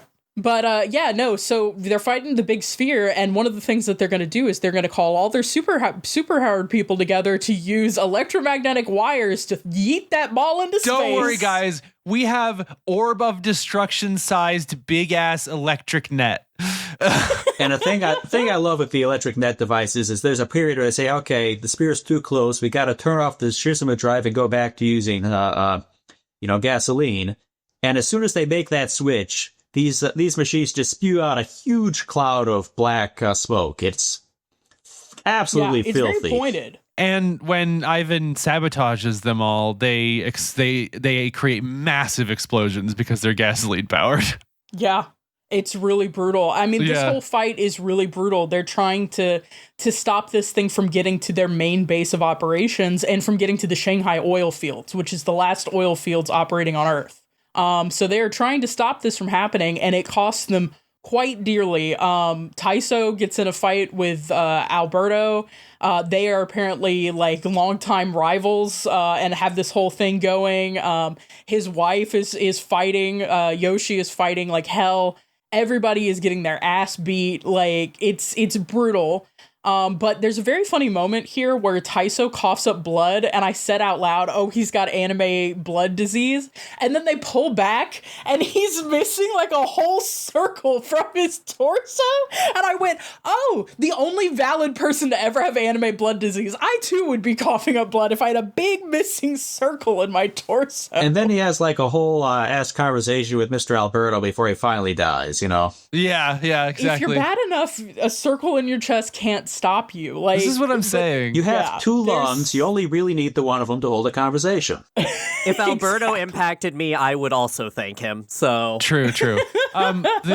This is part of a I feel like shonen anime likes for moms to die and they like for Aniki to die, and this is a classic one of those. Aniki dies. I also want to say another thing that's happening is they've decided to not use Giant Robo because it's nuclear powered, which pisses Daisaku off. And there's a scene where he's like talking to Giant Robo. Well, what he's doing is he's talking out loud to his dead father, but he's looking down at Giant Robo. And this is where we have what I started calling punished Robo, right? Where they have him like in big chains. Yes. I love that it's just a gentleman's agreement. I love that Giant Robo ever being contained is a gentleman's agreement by Giant Robo to not fuck shit up because Daisuke, he doesn't want me to. So I'll hang out up here. I'll be chained up. We talked about it in Real Steel. The kids will create substitutions for the guidance systems they supposedly lack, right? This is another just project a dad or a brother or anyone you need onto your big robot. Well, it's his dad, right? Giant Robo is his real dad. His real dad is shit. Let's be honest. Something of the era that this OVA is invoking that I think is relevant is the golden age of comic books where so many American kids had absent fathers because they were in a draft or in a war or in some profession that was not unionized. And so they got this like idealized masculine image from the cover of a comic book, and that's how Superman like takes off and becomes like the cultural icon that he is today. I think the interesting thing is like there's a biological compulsion to project parenthood onto things when you don't have parents. There's also this like fantasy of being able to raise yourself if you just have a giant robot, which I think is foundational to mecha. Yeah, I think I wouldn't have ADHD if I had a giant robot. Real. I think it's cool how Japan deals with death. They talk about it with children much more often, open and honestly from a young age. It's why like it's not as weird, but also like Yeah, I wish Giant Robo was my dad and Ginry was my mom allegory. Is that normal? No, but it would fix me. But yeah, so after this like desperate attempt to stop the sphere, the team ends up trying to leave on the Greta Garbo, which is their huge, beautiful airship that kind of looks like a microphone from I that love on. the Greta Garbo. Fantastic plane. Well, It's a crazy cool carrier. Carriers are fucking cool. I don't know what to say. There's so much it looks incredible when you see establishing shots of the outside. It does so much cool mechanical stuff, and then we get so many incredible sequences of the interior where it's like, what is this hallway of high contrast shapes that they're walking through as they argue with each other? This is crazy. Why is the bridge designed this way? But yeah. What we really need to talk about is why this exists, which is to transport Giant Robo in an orb with the coolest shoulder grabs ever. Holy shit. There's a scene, though, later. I'm going to jump to it because I don't want to piece it out later, which is at some point they have to pick up Giant Robo with this, and Giant Robo just clambers onto it. It looks just great. Hangs in that one spot until later. It's really good. You think that Giant Robo's going to go back in the hangar, but Giant Robo, yeah. So basically, the Greta Garbo deploys Giant Robo. Giant Robo's arm gets blown up in trying to confront Orb. Mechanical and Giant porn. Robo gets owned. When that hand evaporates, Giant Robo cries. Giant Robo cries. Like we commented on that when it happened in Ghost in the Shell standalone complex when the Tachikoma had like those oil tears. Giant Robo seems to be just like legitimately crying. Poor guy. And it's painful to watch, but he manages to preserve Daisaku, and then they're trying to evacuate on the Greta Garbo, and Daisaku is desperately trying to get Giant Robo to get on the ship to get out of there, because they're already having to leave behind Taiso, as mentioned, to hold the line, who ends up dying. And they end up making further sacrifices as, you know, when everybody actually manages to get on the Greta Garbo, including Giant Robo clinging to it, as Alice said.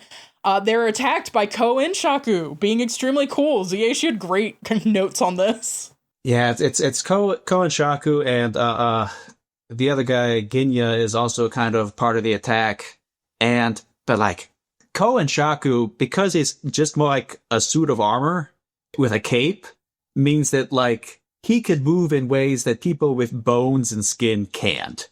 And it is just the coolest thing in the world to watch. He just kind of like contorts himself into tearing people apart. It's really fantastic stuff. Mm-hmm.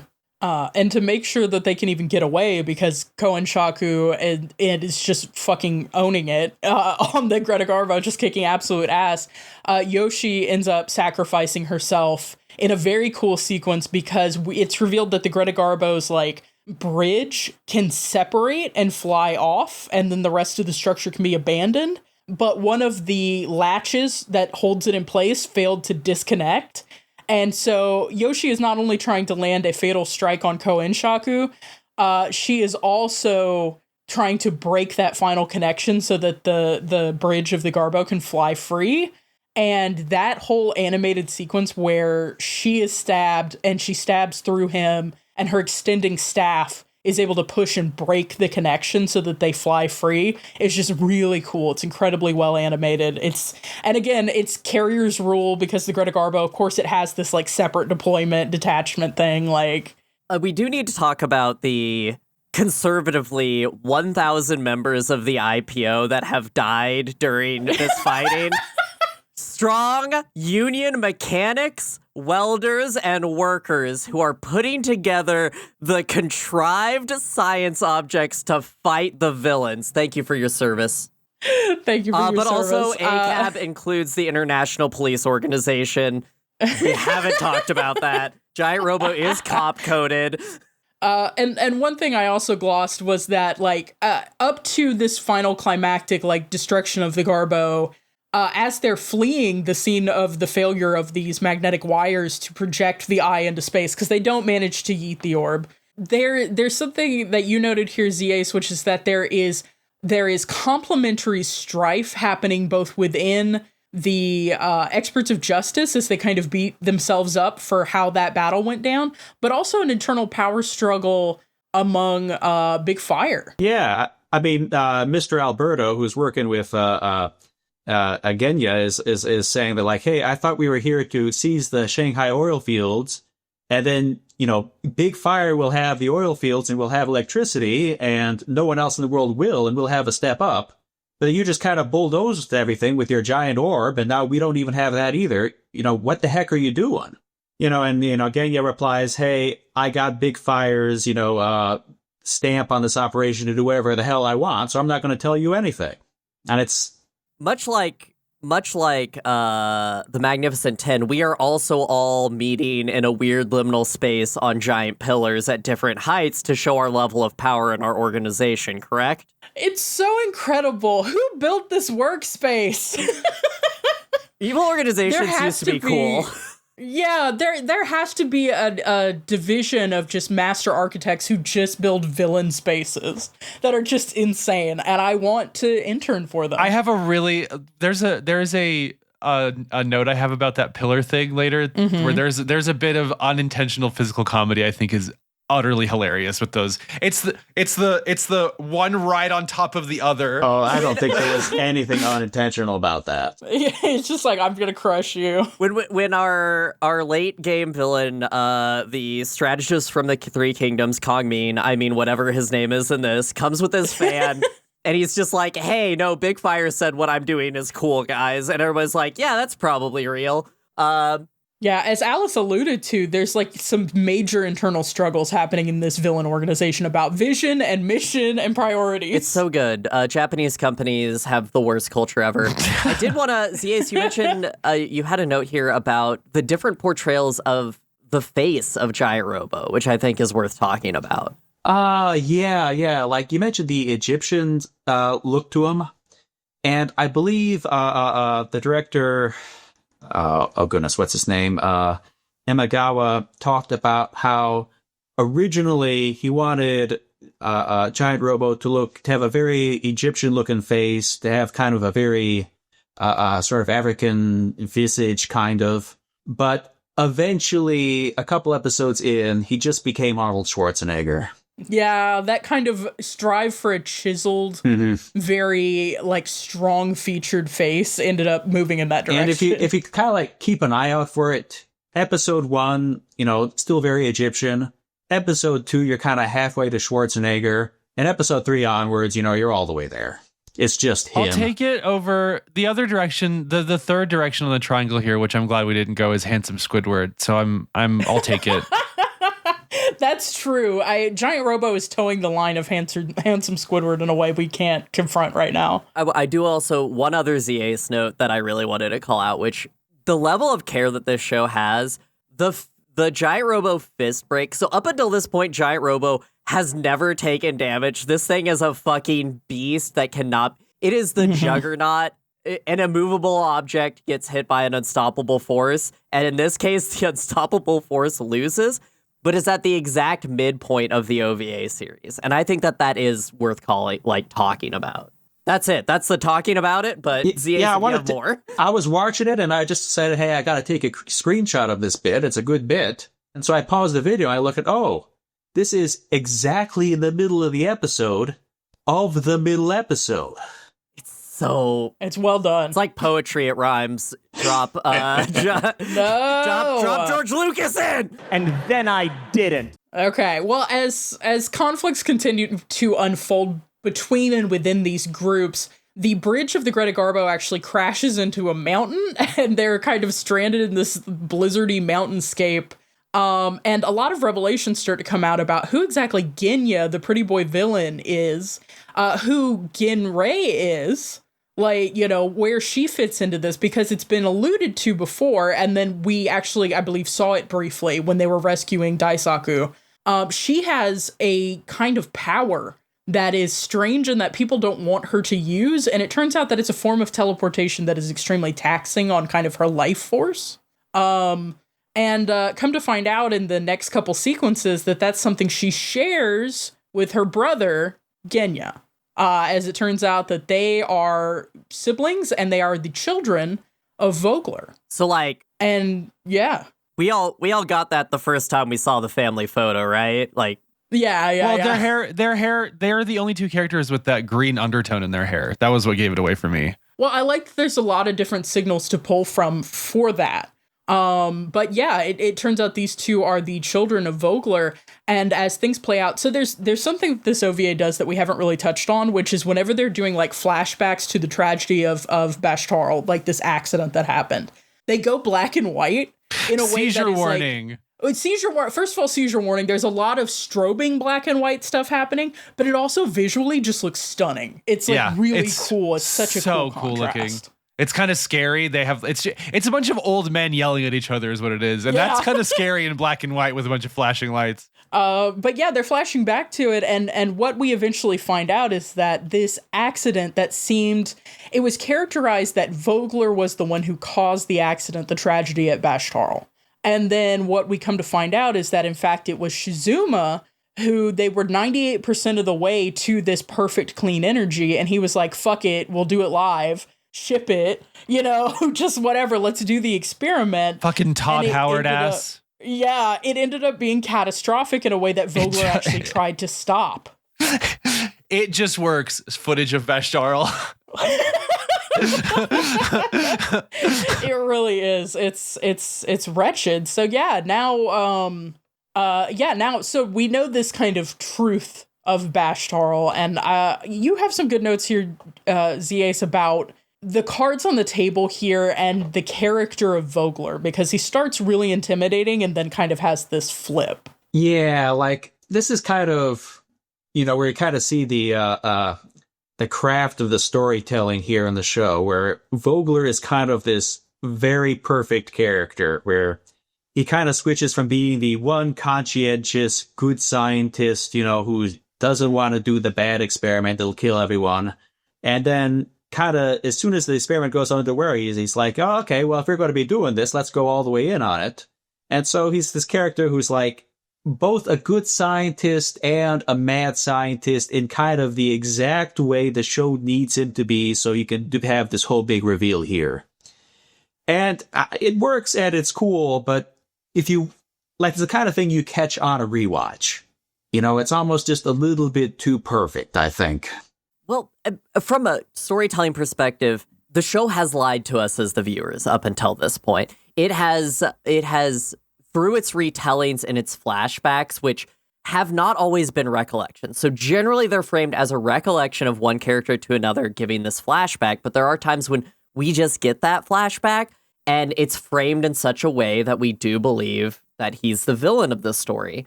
And I do think it's a bit disingenuous to us as the viewers who are watching these characters play out what they know versus what the universe knows. And we get it in the end solution to this whole story, which is like, we could not have figured out this puzzle. The pieces were never given to us as viewers to find this out. And that is a bit insulting. But then the way that they whiplash to making this guy the greatest hero of the story, and everything that his children are doing is to his end, it's kind of sickening in a way. Like the way fathers are treated in this is they're put on such a pedestal that I guess like this is a shonen. Boys look up to their fathers, but it still makes me upset. Well, wait a second. We were just talking about the Magnificent Ted, and I thought we liked pedestals then. We love pedestals we love villainous pedestals. My pedestal has lowered from that comment. I'm now lower than the rest of you. Slowly crushing the person on the pedestal below you. They're into it, though. It's consensual pedestal crushing. Whoa. From a craft standpoint, I think it's corny to beat the same narrative plot device drum over and over again, which is you didn't see all of the flashback and it happens like 3 different times. I think that's kind of boring. I also think there's a late stage Ginrei theme move that makes no sense. But overall, like I do like the way it's that I don't know if you guys ever saw that graphic that was kind of popular in like the early aughts where it was like the image of, it looked like a guy was getting stabbed with a knife. And then when you zoomed out, it was actually the guy who looked like he was getting stabbed with a knife had the knife and he was chasing after the other guy and the knife was the first guy's foot. Do you know what I'm talking about? Yeah, I've seen that. It's very that, but like 4 times. Yeah, and like the show is able to get away with it because it is cool enough. So like I'm watching the show as my like third or fourth rewatch, it's like, oh yeah, that's kind of it's kind of a little bit cute how they do it, huh? I think it's interesting. I don't think I have as negative a read on this maybe as like you, Bri, or Alice, but I think it's because I like that a lot of this is about trying to interpret the will of someone who is dead and who can't further elaborate. Because that's something that Daisaku is doing and trying to figure out how best to make use of Giant Robo, considering his dad died and like left it to him. And it's something that Genya has like taken this hard stance because he thinks he has the absolute truth of what his father wanted. And then Ginrei knew that her father wasn't responsible for the accident, but didn't have this other information that Genya is like presenting that's like, and this was his legacy because he survived and I got his final words. And it turns out he didn't actually even get his final words. It's a lot of people trying to figure out what it means to live on after someone who has died, who had this huge impact. And I like that kind of. Like some sort of boss who had some sort of will that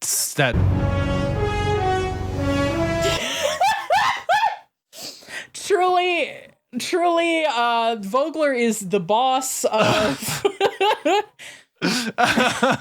But yeah, so as this is going on, there's a major power struggle happening in the Magnificent 10 on Big Fire's kind of enemy side, where it's hard to interpret who is actually leading these missions, because it seems like this kind of upstart Genya is putting them down this path that like Alberto is AWOL. They don't know where Alberto is. They're like, we have questions. Where's our main boy? But hey, we know he's fine because check out we got Plea 2. Daughter? Yeah, Plea 2 is here, and she says, I have a psychic connection with my dad. Okay. Now, and hairstyles are heritable. Sorry, that's a heritable Zabi, trait. You're right. That hair, Mineva Zabi. Yeah, and so there's this internal struggle that is happening about like who is actually leading this mission and who is in charge here. And it's only through asserting that they have like the mandate of heaven from Big Fire that they are able to keep control of this group. This is also what we see Big Fire, apparently. That's what's presented to us. It's just some twink. Tell me, where is Big Fire from? What is a Big Fire? What is this? What is this twink? Big Fire is an XP of the character Babel II from the manga Babel II. And in that manga, Babel II is this genetic clone of an alien who came from space and got stuck on the planet Earth and wasn't able to leave and was the source of a lot of ancient alien mythology stuff. And he's basically Mob Psycho 100, except much more willing to go fly about and be a superhero and do cool stuff. And who knows why in the world he decided to start a villainous organization, but that's probably a bad thing for everyone. But like, again, it's a main character from another manga who just shows up at the end. It's like, oh yeah, I'm in charge. And it's like, it's making full use of we have oh goodness, Mitsuru Yokoyama's entire oeuvre, so let's just draw from the whole damn thing. There is a very funny scene that happens in this run of episodes that I have to highlight because it was bizarre. So Inspector Murasame is immortal, and he makes some important points to Daisaku about maturity and what it means to be an adult. Now, the first part of this he does while operating heavy machinery. For some reason, he's just operating a big okay. So this is actually we skipped a bunch of stuff, but no, he is inexplicably like bulldozing a big pile of Shizuma drives. What is going on here? Where do you have your heart-to-heart conversations with children, guys? I have them in the recycling just a whole plant. bunch of breaking glass and this heavy machinery. And then the next thing he does to talk to Daisaku about like what is at stake here is demonstrate his superpower, which is not being able to die, by shooting himself in the head in front of a child. Okay, when Persona 3 happened, I was so happy because I was like, there's no way they actually just have him shoot. Oh, no, he just shot. I just wrote, holy shit, he just shot himself in the head. This is a kid's show? Murasame is very cool. he's kind of an asshole in this scene. Let's be honest. Yeah.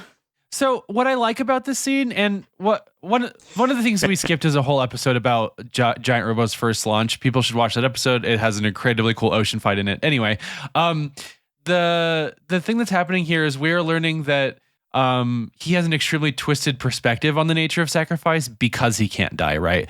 And Daisaku doesn't really pick this up. He thinks he's just being an asshole, and he thinks, I mean, and he is, to be clear. Like, the language he's using, the attitude he has. Cylinders around children. Don't bolt his glass cylinders on children. The shooting himself in the head didn't hit me as hard because I think that Daisaku and him just have an understanding that they have seen plenty of death. And this kind of just passed over. It does come after he's seen death, so it is like he's already gone through. Unlike the Shinji of it all, Daisuke has just been like, okay, I had my trauma, I'm ready to move on.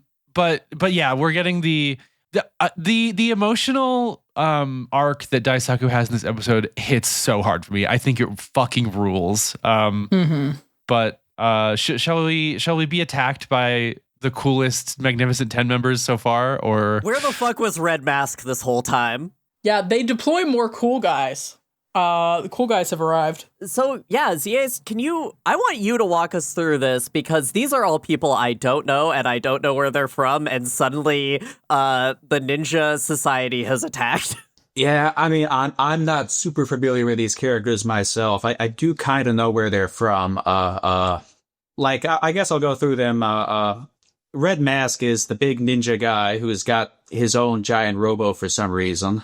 And he's from, the note I have about him is that his voice actor, Usamo Ichikawa, was chosen because he was the bad guy in Combattler V, and everyone worked on the show liked those cartoons, so he got in for that reason. So good. And that's sick, actually. And the base is also being attacked by two other members of the Magnificent 10, one of whom is Doki, who's like this samurai general who doesn't really do anything himself, but he brought his army, and his army's wrecking shit. He brought his homies. His army fucking whips. So his army's kind of hardcore, huh? Yeah. And then the third guy they got there is the fabulous Fitzcarraldo. And oh yeah, man. Brian, what word did you use to describe him? I've used it for several other characters, but it's another F word for sure. We'll stick with fabulous for this time, but yeah, but he snaps his fingers, and whatever is like on the far end of being snapped just splits in half cleanly down the middle. And this actually comes from something where Yasuhiro Imagawa, the director, was apparently practicing snapping his fingers when he was in a 7-Eleven. And he snapped his fingers just as the automatic doors opened.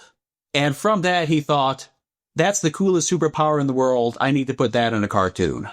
Yeah, dude. He's not wrong. That's incredibly cool. Oh, yeah. The way he deploys it is so good. But where...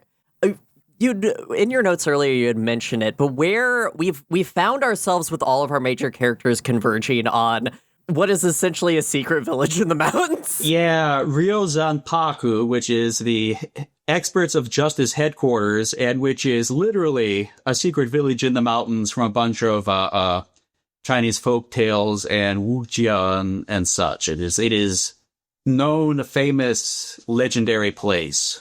They're basically an Avalon, really. And it's just like this real location that's in real China in the world of Giant Robo. So there you go.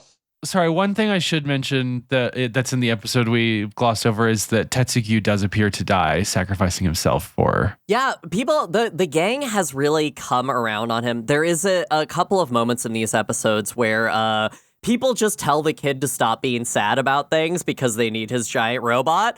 And then die. And then they die. Yeah. And it takes a couple of these before he's... Oh, and at some point, my girl falls down the stairs in the softest fall down some stairs you've ever seen in your life. Which is just... Oh, yeah. The audio there was really strange. There was just no sound of her hitting the ground. No floors, anything. And they put her in a Bacta tank. Okay, she has a whole I'm a magical girl moment. She teleports. They put her in a Bacta tank holding the last jar. And the Bacta tank itself looks like a Shizuma drive. Yes. So So what we've done is we've taken one of two women left on screen and literally put her in a metaphorical pedestal, but not a pedestal that we put the villains on. No, Different pedestals, distinct pedestals. I would call this something closer to a fridge. It's really interesting. So they're having to maybe abandon this base because the orb is fucking. I'll walk through this real quick. So the eye of Vogler is closing in. It's shutting down all their Shizuma drives. Professor Go has been running an experiment, I think, with the information that they gleaned from the sample, trying to understand what this effect is and how it could maybe be countered. But it comes down to, it looks like the whole base is just going to be destroyed and they can't get Genrei out. And so they're basically like, Daisaku, get Giant Robo and get the hell out of there. That's the adult, mature, reasonable, responsible thing to do. Yeah, and he refuses to do it. It's a really poignant, emotional moment. I think it's, yeah. He really picks powerful. up the end of one of the chains and like starts trying to destroy the tank with it. The voice acting here is phenomenal. Yeah, so, I mean, after those events and everything that has happened there, we are heading into the grand finale. So this is going to be the final showdown between Genya and the Magnificent 10, who are split down the middle about what the true Still Earth plan is, and Komei's reasoning, and Big Fire, and all of this stuff, and what's left of the IPO. This is where we see the actual pillar sequence and everybody in here. We got a whole new slew of random characters, including my absolute favorite, which is the diploma wizard. Your note here that just says, wow, the graduation magician, the diploma sorcerer, the degree wizard, the continuation warlock. Yeah, he looks like a Sailor Moon guy. But he's here, and of course, like everyone, he can run very fast. There's an incredibly funny sequence where two members of the Magnificent 10 are just having a conversation while like Naruto running at a high speed. Yep. And it's the funniest shit on earth. Important mech notes. Giant Robo has cum on his shoulder. I don't know what else to say. It's just what it looks like when we're out of the ice place. They're like, we got this huge wad on your shoulder. We don't know what it is. We thought it was snow, but it's not. So enjoy your shoulder wad. Yeah, I don't know. It's some kind of weird, like, crystalline growth that they can't figure out why it's on Giant Robo. And I believe later this is going to turn out to be related to Alberto. But yeah, Alberto's like hiding under there. Alberto's like, I'll simply create a big crystal shell and hide in your shoulder, my man. It's okay, man. Whatever. Wild shit is happening. So yeah, one thing that Professor Go has been sort of exploring is how these Shizuma drives go critical in the presence of the anti-Shizuma field put out by the Eye of Vogler. And they're trying to make use of that. So let's see here. Z, you pointed out that this is the kind of moment where we see Giant Robo cut loose, get super juiced and cut loose. Yeah. So like the thing Professor Go discovers with when the Shizuma drives go critical in the presence of the big floating eye, is they first release a bunch of extra electricity. And so what he's discovered is just drain the electricity out of the exploding Shizuma drives fast enough you can kind of prolong how long they last before they explode. And also you get a big pile of electricity you can use. And so they've got, Giant Robo all plugged in with these gigantic pipes and wires and things to this big power plant. And as the thing goes critical from the eye approaching, Giant Robo gets super, super buff, and now it can fight back. And after 7 episodes where Giant Robo has been big and has done a few punches, now we see it just cut loose and do a big, huge action sequence, and here's the thing you've been watching the show for. It's here now. We have to talk about the one thing Giant Robo does, which is because he has the guns in him and everything, and there's a beautiful scene earlier where he's shooting after an enemy in an earlier episode, and our boy has to be like, hey, stop shooting, and Giant Robo gets one more shot off because he's like, fuck that guy. Yeah. There's one particular weapon he has, which is one of his jetpacks comes up, he puts it on his shoulder, and it turns into a giant fucking mega particle cannon. And he does it point blank on these motherfuckers. Yeah, there's been a couple other moments where we've seen how many missiles he has. An all-timer one is when there's a frog head mech that we didn't talk about, but he grapples that thing and then point blank fires all of his missiles into it. It's like, it might be actually my favorite giant robot thing he does. Giant Robot doesn't really fight people in half measures. No. He is going to get right into your face, and he is going to shoot everything into your face. And I think it's a great tactic, personally. Yeah, and the whole time he's gonna be same expression, and then that noise is gonna play. I mean, you talk about giant robots disintegrating. You come up against Giant Robo, you will disintegrate. You will be disintegrating today. For plot reasons, Daisaku has to steal the coolest car ever and physically go to Giant Robo's location. Okay, this is, you mentioned it earlier, back in Real Steel, Brian, about just getting caught up in the moment. I stopped taking notes at this point because I was It was so sick. Everything that was happening, I was just like, hell yeah, friendship, hell yeah, let's go, little boy, let's do it. Fucking Everyone's so pulling out all the stops to make sure that Daisaku can get there. Yeah, I love the little element of he wrenches a Shizuma core out of something else to shove it into the car to get it going. And then as he gets in the range of the Eye of Vogler and it starts to go critical, he basically leans into it to use it as a boost to get like a little bit further in a way that is animated just like in this incredibly cool way. And when he gets to Giant Robo, who's taken some battle damage, what he does is he ties himself into Giant Robo's head, which has been partially melted. His like he ties eye himself socket. into the eye socket. So I do want to bring up something from the commentary track on the DVD. Is, Daisaku reaches into Giant Robo and you see the split second of his father's ghost reaching out to him. Oh, yes. And on the commentary track, the voice actors say, oh, his father was alive the whole time. He was just living inside Giant Robo's head. Yeah, you thought he was dead? No, he's got an apartment in there. The other guy we thought was dead was just also teleported out, so why the fuck not, right? Well, he was teleported out and then was alive, but then did die, which, again, the reveals that are so funny. It's like, oh, he was dead, but not how you thought he was dead. So this is my characterological moment where I get to talk about my issue with Ginrei at the end here. Yeah. Which is that she teleports like basically the entire subcontinent of Ryozanpaku to the area where the final battle is taking place. Which and then is cool as as she's fuck. like, which is cool as fuck. And then she seems to, my read is that at this point, the show wants you to believe that she thinks that the third sample will not have the effect that Genya thinks it will have. That is what I understood for her to say. I want to believe in my father. I want to believe he was a good person. I want to believe that he did something that was actually good. She goes and she takes off. She goes into the eye by herself.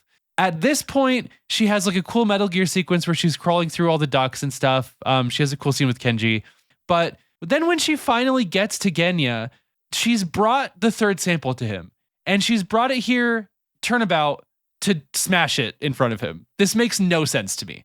Yeah, I was not 100% clear on what the thought process there was for her. I guess she was just put off by Genya being such kind of being in full psycho mode that she like had second thoughts or something. He is in full psycho mode. He is very much in full psycho mode. Because the events here lead to Genya shooting Ginrei in the head, which feels mean and pointless to me, especially when we find out that I was right. The third sample does in fact have an effect that we did not anticipate. When you think of it as the fact that half of her has completely disappeared and she probably isn't going to live for long, maybe that's a mercy probably killing? fair. Yeah, Genya shoots Ginrei in the head, saving the planet Earth and all of mankind, I guess. It's a complicated relationship. It's very right? complicated. There's nuance. So the last sample has been generally Ginrei's possession from the beginning. We see her with it at the beginning. It's kind of passed around, but she always, like, when she's leaving with the gang, she has it. And, like, she's always been with this device. And it seems like she is the one who gets to decide what it's used for in this weird, like, well, your father gave you the power to how to use it. But the fucking twist of, oh my God, Artesia, you're actually a zombie. Yeah. Holy shit. Like, cool. Yeah, you're a zombie. What the fuck are you doing? What's your end goal? Why did you transport half a continent so that you'll guaranteed die? Why did you bring this in here just to smash it in front of your brother? There's so many notes for her arc. Yeah. I love that y'all just say nouns to me because I'm not allowed to engage with anything relevant in Gundam. What does this have to do with G-Savior? Well, you see, a new energy source has just been developed. Have you seen G-Savior? I have not seen G-Savior, no. Guys, we're going to have to do another coverage episode of the ZAs. About G-Savior again. G-Savior no notes. You're a GRFM patron though, right? You're gonna get the G-Savior zine. Oh, I am. That would be a good time to watch it. Yeah. I'll probably watch it before I read through that, so that'll be something to look forward to. Enjoy it. We have to get PMC and Steven back on and rewatch all of it what was ZAs and just keep doing this bit over and over. No, I'm never watching that again. I do want to point out, I do like the animation that's done when Genya does shoot Genrei. Mm-hmm. There is genuine horror. And I think that there's been, like, with Inspector Kenji, like, he's so cavalier about death that, like, when he shoots himself, it's, like, horrific because there's blood and, like, he has shot himself and he's dead for, like, a second and then he gets up. But, like, there have been a couple of different gunshots and deaths and, like, losses, like the whole thing with Taiso's, like, half a body missing kind of thing that have happened. This is actually relatively tame. Like, we don't see her, like, covered in blood. She's actually very picturesque as a corpse. Something I kind of mentioned when we talked actually hilariously about the boss in Metal Gear Solid 3. You know, that very exquisite corpse kind of look. Well, exquisite corpse is something different, but you know what I mean? Like this incorruptible body. But his horror is better conveyed than I think anyone else's horror has been in the show at doing violence, especially because the horror he's been inflicting everywhere he's taken his little fuck ass orb has killed hundreds of thousands of people because all of the power has shut down and everything has gone catastrophically. So somebody drops an offhanded line, and I have a read on this that kind of clarifies this a little bit, but somebody drops the offhanded line that the big sphere, and this is early in the OVA, has already surpassed Bashtarl in terms of casualties. And I think what they're actually referring to is the country of Bashtarl, like the population, not the event that destroyed 2/3 of humanity. But they do make it sound like more than 2/3 of humanity have been destroyed. We really bounced back. Everyone was fucking, and now at this point, 4/3 of humanity has been destroyed, and we have to fight with best as we can to save that remaining negative 1/3. It's their, like, and they're all here. 200 million Americans would have died from the fentanyl kind of quote. It's like, who is running these numbers? It's just it's wild, but yeah, in this final climactic encounter, they get the final real message of Vogler. The voicemail that was never sent that would have stopped all of this from the ghost happening. voicemail. The ghost voicemail where he explains, look, I knew that the way that the Shizuma particles were, that 98% correct, that 2% was going to lead to a situation where extreme overuse would silently pollute the atmosphere until all oxygen was destroyed and the entire Earth would be destroyed. So I spent the final moments of my life as a hermit in a cave, perfecting it, finishing the experiment, finishing this. And so these 3 samples are the result of my work. No documentation. I didn't write anything down about what I was trying to do so that my son could read and be like, oh, we just have to turn these on to fix everything. No, I'm gonna do it in a way that he builds a giant fucking weapon of destruction and kills 4/3 of the population. Named after me. Yes. Vogler's patch has no documentation. It's just like some fucking patch files that they're like, how do I run this? And then fucking Genya didn't fully complete the torrent, so he only has 2/3 of the patch. It's just a random GitHub page by anonymous _24976577594 with no description. Gotta have a mod launcher. And if you don't have that launch order, then it's gonna do the opposite of what you want. Then third impact will happen. Anyway, so It's really satisfying. I think you can't watch this entire like ending sequence with, I mean, like, there's a bittersweetness with Ginri and how she's treated, but like, hell yeah, giant robots. Hell yeah, little kid piloting from inside the skull of giant Robo is just... It's so cool. And like, the big thing that I think really ties it all together really nicely is after Genya, accidentally saves the planet Earth by accident, he turns to Daisuke, he says, well, what was I supposed to do with this? My dead father gave me this doomsday weapon, like, what the heck am I at? What was I supposed to do? And he says this to Daisuke, the 12-year-old kid who controls giant Robo that his dead father gave him. And it's like, well, uh-oh. Ugh. Maybe you shouldn't have gone evil first thing, my man. Have you tried hanging out with some cool multicultural cops? Is what I think Daisaku would say. Well, I mean, there is that, but there's also like this other thing that, where, Daisaku's, father told him, hey, use this robot and fight, big fire or whatever. But like, is that what he really should do with it? Is his father right about that? Is there's other things going on that Daisuke is going to have to worry about down the line with Giant Robo that he doesn't know about? And it's like, well... Were we ever supposed to launch Giant Robo, or was Giant Robo just supposed to be a deterrent? Like, whoa. Well, I mean, that like actually kind of comes up at points where like Chief Chujo says, well, we have Giant Robo, but we'd really rather not use it if we don't have to. I motherfucking forgot. I'm so sorry I glossed this. Chief Chujo fights an orb. Chief Chujo His starts to fight an orb, yet. His superpower is boxing. Shoutouts to our Real Steel episode. Like, everyone's got these kung fu superpowers, but like, no one's tried regular boxing except for Chief Chujo, and it turns out it works really nice. I just want to say... I gotta keep that shit under wrap. The animation of him loosening his tie was for me. Yeah. And then also, after that, he goes and there's this really fun mecha moment that Professor Go is having, which is the stakes of the plot are directly relational to how difficult it is for him to pull his levers. Yeah. And so he's literally pulling the levers of the plot. There's a point where he's trying to pull a lever and he can't do it. And Chief Chujo comes up in behind him in a loving fucking ghost pottery embrace and helps him pull the lever. They are together. I am obsessed with them. It's really powerful. I do love that there's a through line for Professor Go of, we see it in the flashback. He could only watch as Vogler like ran into the lab when the accident at Bashar happened.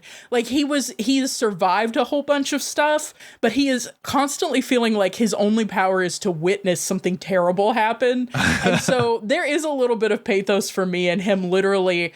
There's a really great post that was like, everyone thinks doing the right thing is doing a good thing at the right time. And what doing the right thing is actually holding a moderate weight at arm's length for 17 years straight. Go is actually living that, because for him to like finally see the end of this terrible sequence of events he's been tied into for, decade now, he literally has to hold a lever in the correct position for an extended period of time.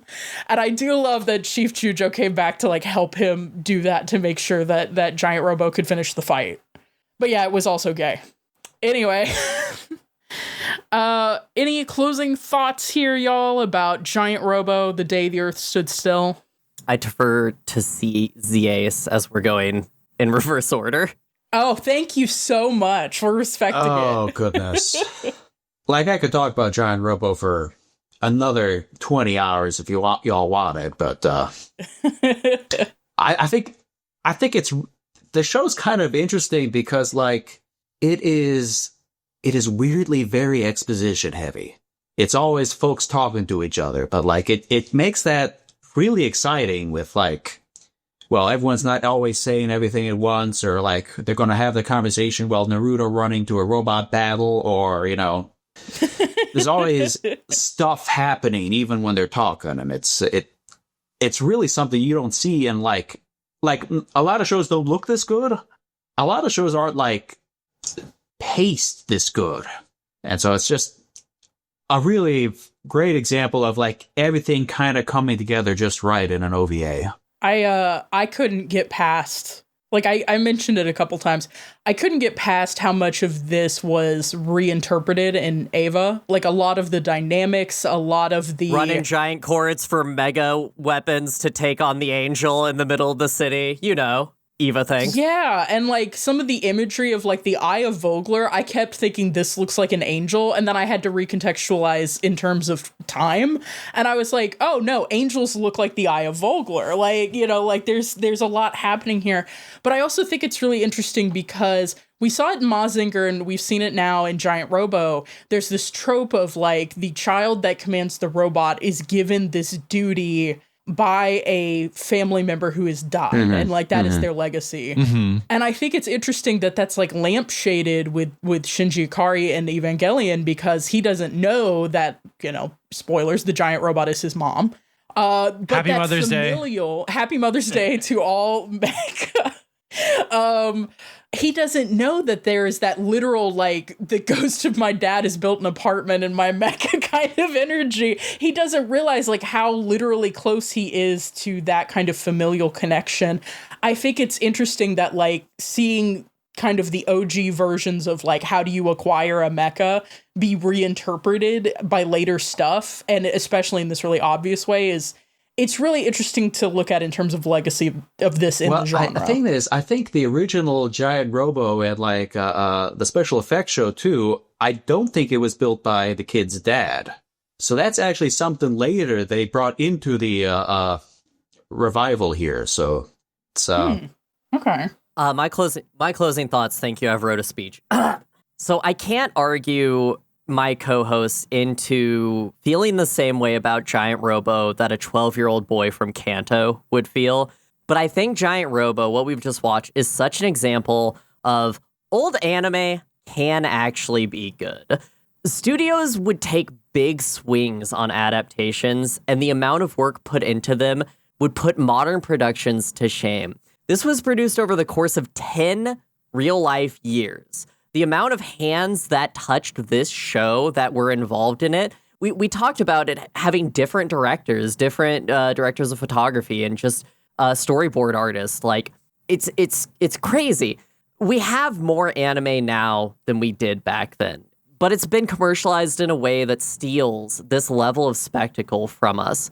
Will we ever get a mecha OVA at the levels of these pre-2000 ones, or just another Fate movie? Or another gacha game OVA series? The only thing I could think of in modern times that might get to this is the Girls und Panzer finale OVA series, which has a tie of mechanical and whimsical, but again, is a production of a modern anime industry. And so I think what I get from this is that there's a lot of this genre backlogged for us that we'll have to experience over time, but the audience who listens to us, I think, is more leaning towards the modern eye of the mecha space, and modern anime consumption is so set into the 4 seasonal animes. Every anime is 12 to 13 episodes, single core, kind of tropey. You know exactly what you're getting into. This is produced like a modern HBO miniseries in a way that I wish modern anime would try and be a part of, but instead we have to sell another anime girl. While we were talking about this, I did go and start looking up Genrei figures because I know who I am as a person. Yeah, of course. You've passed the Nico metric of what you're gonna rate it because you started looking up figures. I did find for $700 on eBay one of the cells from when she is climbing through the hole in the eye, and I think we do need that in our cockpit just as a memory of No, you're not appropriating the funds. You're not appropriating the funds for the Genrei cell. But all of that to say, I think I love that we did this for our 50th. What we started this podcast with was three mecha series that really spoke to us. And my pull was Pat Labor 2, which there's some of that in this. But this is really closer to Escaflowne, which Brian brought, but in a way that, I love Conan. I think this is great. All right. Well, there's one thing left for us to do here before we go to our second break and then kind of the game and the end of the episode. We got to rate these goddamn mechs. we're gonna go again in reverse alphabetical. I think it's fun now. Z-Ace, how would you rate scientifically out of 10 the mechs of Giant Robo? We've got some of them listed here. We do have Giant Robo, of course. I was trying to find a name for the crab train mech, and all I came up with was Ishinryu Akatsuki, which may refer to something else, but I'm thinking about the crab mech. The train mech. Yeah. Uranus, Neptune, Gallop, and the GR2, which we've seen very briefly. I think for me, this is easily a 9 out of 10. Yeah, like, it ain't really my favorite, like, style of mecha necessarily, but goddamn, it's so gorgeous here. And, like, it's not 10 out of 10 because the crew did Big O later, and Big O is just 1 point better, but still 9 out of 10 easily. What about these designs stood out for me? What did you like? What are any of these more stand out than the others? What really showed for you in your, like, personal ethos of mecha? I see all, like, the nitty-gritty details of them, like every rivet, everything like that. And that's kind of, like, the fact that the OVA is so well produced really lends itself to this style of mecha in particular, because, like, a lot of modern-day mechas are, like, very streamlined, very smooth. And, like, seeing them drawn like this, you know, you'd miss out on the rivets, on the screws and everything that, you know, you do get with Giant Robo and... like, even Uranus and Neptune and, like, the frog robot like that are more, like, stone statues, you get a lot of the stone texture work in there, and it's just, it's very textured, it's very physical feeling. I would be next in the reverse order, so I'll just say, you got me a little bit, because I think I was going to give this a little lower, but you made the point, sure, you're like, everything is more streamlined, and I think that's something I was complaining about, specifically around, of course, the masterpiece film Pacific Rim Uprising.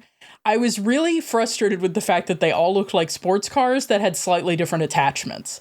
Like, that drove me nuts. They were all super smooth. They were all they were different colors, but they weren't really distinctive. I have to give it up and say that every robot in this is doing some kind of other funky, wild thing, you know? Whether that was being a train or being a rock or being a guy who, again, looks like he's just having a really bad time at the hardcore show. Like, they were all unique, and they were all, like, doing to the hilt what they were doing. And I mean, I can't argue with the hangar sequence of all time when Giant Robo is taken back to the cooling tower at the nuclear plant and, like, serviced and disassembled, and, like, all of the stuff is so lovingly done. And then even there's this very small moment where Daisaku is, like, on a gantry, like, washing, like, I don't know, a square foot of Giant Robo in such an insignificant way, but, like, he cares a lot about this robot. And then, I mean, I could almost visualize a whole show that's just about the idea that someone saw a pilot or someone who was a companion to a giant robot climb into their broken shell and pilot them from within. And that's why we have internally piloted mecha. I could see a whole separate thing just from how cool that one moment of Daisaku climbing into the head of Giant Robo and tying himself in was. Like, I think I have to give it, like, I don't love how things look here, but I think I have to give it a 6 instead of anything lower, just because I have respect for doing it to the extreme. Mm-hmm. Brian, how are we feeling? This checked all my boxes one after another repeatedly over and over again. Every single thing that happened with every single mech was so fucking cool. There are some that we just couldn't talk about just because of how long this is, but, like, the shapes, the wild concepts. There's one like that we don't really see any of that wears, like, this big cowl over its head. It looks so incredibly cool. I love all the different ways that people are interacting with them. And I'm so glad we got through this whole episode without anybody saying it, because now I get to say it. He's on the shoulder of the giant. Oh my God. Oh. This is a 10. We're getting podcast over. It's been a great run. 50 episodes, some bonus episodes. See 50 you later, episodes everybody. in, we finally got the title drop. And drop. Roll credits. All right, Alice. Last of Us. Sorry, 1 second. I'm trying to get something to talk about, but I've never gone last. This is interesting for me. You had so much time to prepare, and yet here you are. Yeah. Well, Usually I have time to be like, I come up top and I'm the most rambly of us. So I'm going to come at the end and be less rambly. And I just want to say that there is one scene, there's a specific scene that I want to talk about because I'm rating the fucking mechs where Daisuke and Bald Man McEvil are on a bridge and Daisuke is being threatened by this man, and Giant Robo in that moment jumps to save him in a way that is like, it shows an agency, and the agency that Giant Robo shows in this is so muted. His eyes move sometimes, and you can tell that his entire existence is for this boy, and he's there to support and protect this boy, and he has to wait for this boy to ask things of him in a way that I just think is great. But he runs over and he gets caught by like an eye field or something, and he starts to like overpower and not control his power, and he's just trying to grab at him because he's starting to be like nuclear overreact, and the steam comes out of him and his eyes start to look red, and it looks like he just blazed the fattest blunt ever. This is a 10 out of 10. Yeah. Yep. Thank you. 10 out of 10. Oh my God. 100%. Well, I'm glad that that's what this screenshot is killing me. Oh my God. That's what Brian looks like sometimes when we start this episode. All right. With that, we are going to take it to the break. And when we come back, it's time once again to face our words and our deeds.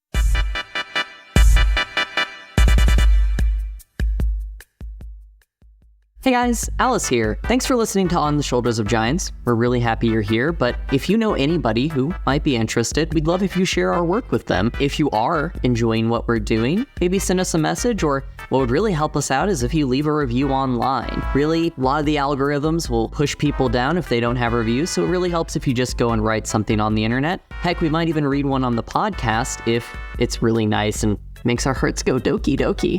So if you could do that, maybe do it, and thanks again for listening. Now, back to the show.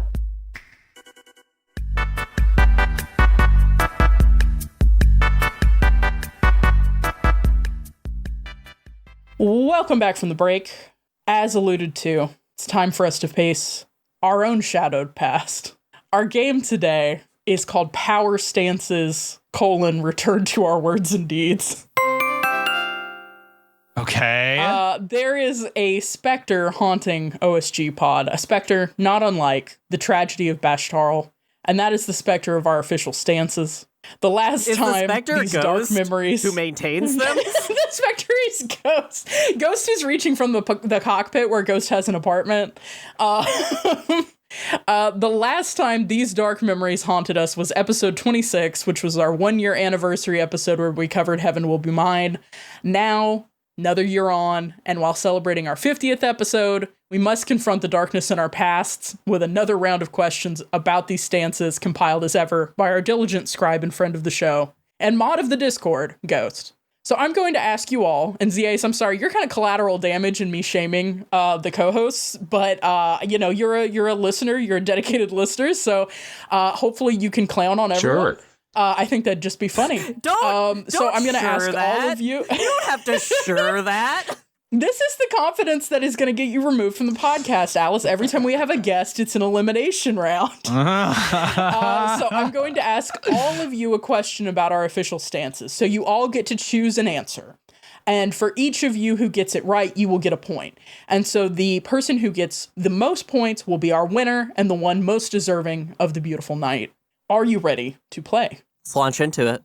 Okay. Question 1. What was OSG Pod's official stance on mechs in clothes? Was it A, we only approve of mechs wearing gigantic overalls? Was it B, we feel the same way about dressing up mechs as we do about dressing up dogs? Or was it C, no mech should ever be forced to wear a police uniform? Okay. How does it? So sorry. Do we all just say an answer? Yeah, you can just choose A, B, or C. All of you just give me your answer. So I'm choosing C because I'm pretty sure I know exactly when we had this conversation. Okay. Yeah. C, I'm gonna say A because that sounds like something you would say. I'll pick B and round us out. There we go. Now it's a game. Fantastic. Well, Z-Ace is the only one who gets a point on this one because actually our official stance was that we feel the same way about dressing up mechs as we do about dressing up dogs, but this was from episode 3 on Pat Labor 2, so I did throw in that red herring about the police I uniform. should say, I talked about this on Blue Sky recently. I came down very hard on the outfits from that scene. They have grown on me. I think we should actually have more clothes on mechs now. I've done a 180. I've learned from my mistakes. Yes, That's how do all you I'm feel saying. about putting giant cop uniforms on mechs?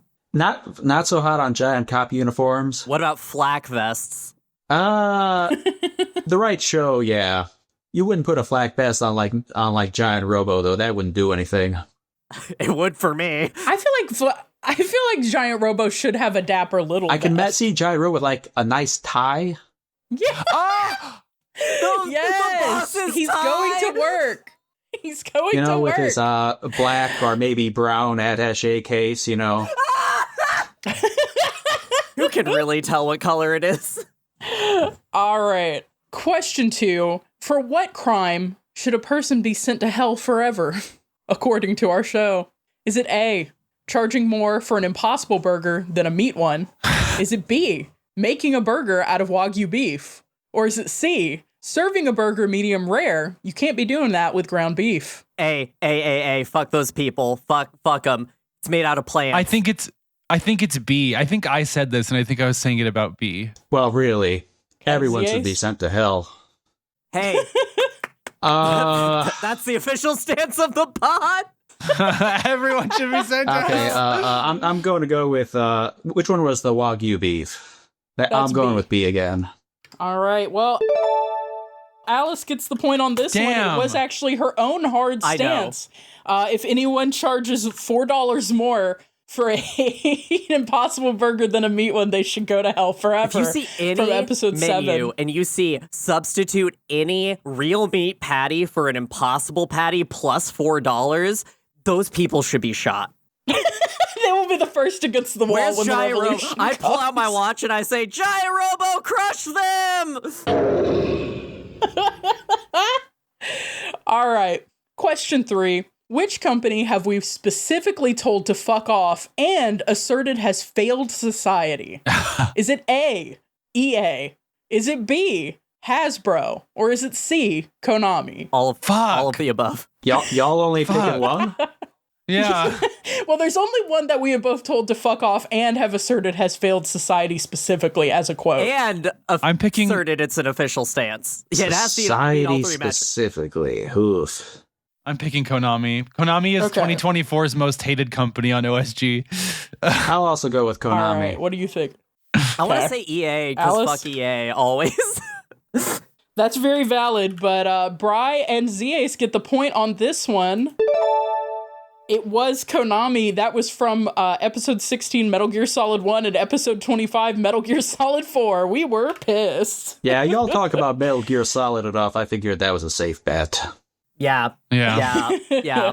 All right, everyone. It's time for question 4, which is complete this official stance. Quote, there's a genocide in Gaza, 9/11 was an inside job, and there are 2 kinds of lesbians, the blanks and the blanks. Oh, shit. Is this A, the Rouges and the Naomis? Is it B, the Carols and the Tuesdays? Or is it C, the Majors and the Batos? Fuck. I know it's B. I remember that line so deeply. I use it in real life. Okay, Alice, I have down for B. What are y'all feeling? I feel like it's B also, even though I really want it to be C. The Majors and the Batos? Yeah. What do you think, Z? I will respectively abstain from putting any lesbians in boxes. That's really beautiful. I'm going to put conscientious abstention next to your score. That's got to be worth 1 point. It's worth 0.5. I'll put conscientious abstention as 0.5.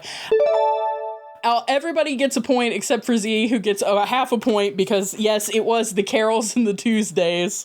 That was Alice's clinical ranking. And that was actually from our episode on Metallic Rouge. These are the 3 truths. Oh my god. All right. Question 5. Which type of military machinery did we assert was, quote, ostracized from society and, quote, needed to be brought back in? Was it A, nuclear submarines? Was it B, air carriers, or was it C, F-35s? I have no fucking idea. I'm going to say A on gut instinct. I'm hoping it's air carriers. I'm going with B. I don't think we should make this podcast anymore. Air carriers, because of what Marvel did to air carriers, but the one we saw in this one, the Greta Garbo, bring air carriers back. Yeah, the Greta Bring Garbo her is back. fantastic. I think that is exactly the argument you made, Alice, in episode 23 on Mazinger Z, when you said air carriers need to be brought back in because they've been ostracized from society. So, Alice and Z, you get a point on that one. Noted air carrier All right. fanatics. All right, question 6. How many women can you own legally? Is it A, 10 women? Is it B, 3 women? Or is it C, 5 women? Sensuality Noir, 5 women. All right, Bri, ZAs. I feel like I'm being set up here. ZA's has to have an ejection cord on these, I swear to God. ZA's got pulled in and we're like, hey, we're about to ask some really questions that you might not want to be on the record answering. I mean, to be fair, this is a good response to our assertions. So. I'm going to say 10 women. Okay, Bri, what do you think, Z? I'll go with 10 women as well, sure. Z looked at me and said, well, you're both misogynists. And Alice got the point. You are legally, according to us, allowed to own 5 women. That was from our episode actually on Tankhead, but I have to think, Alice, that you're correct. We were thinking about Sensuality Noir and the woman who owned 5 other women. I think about it often. All right, question 7. Which of the following did we say was a propaganda film? Was it A, Pacific Rim Uprising? Was it B, Sharknado? Or was it C, Top Gun? Well, I mean, okay, 2 of those are just true. ZA, same answer. You guys only said one of those was propaganda? Yeah, I mean, y'all on the anti-shark agenda here? Yeah, I'm going to say Sharknado. I'm going B. Okay. Fuck Ellen from What are y'all Zenless. feeling? It's sharks. Sharks for me, too, absolutely. All right, everybody gets a point. We did assert that Sharknado was right. was a propaganda film. I got that one. Yes. Okay. You're going. getting a lot of these by gut alone, and I'm loving it. The great things about official stances is we throw that phrase around about shit that we will never remember, such as in this next question. Question 8. What height should elephants be? What are we saying? Is it A, 20 to 30 meters tall? Is it B, 60 to 80 meters tall? Or is it C, 100 to 120 meters tall? C, because I think this was from Godzilla, where every Godzilla was scaled that way. What do I think elephants should be? I'm saying C for sure. 100%. I'm thinking like Okay. little teacup elephants you have on your lap, like 20 I'll take the centimeters official at stance. most. They can also include that. Okay, so do you want to go with 20 to 30 meters tall, 60 to 80? How are 60 you to feeling? 80, sure. I'll take the middle option.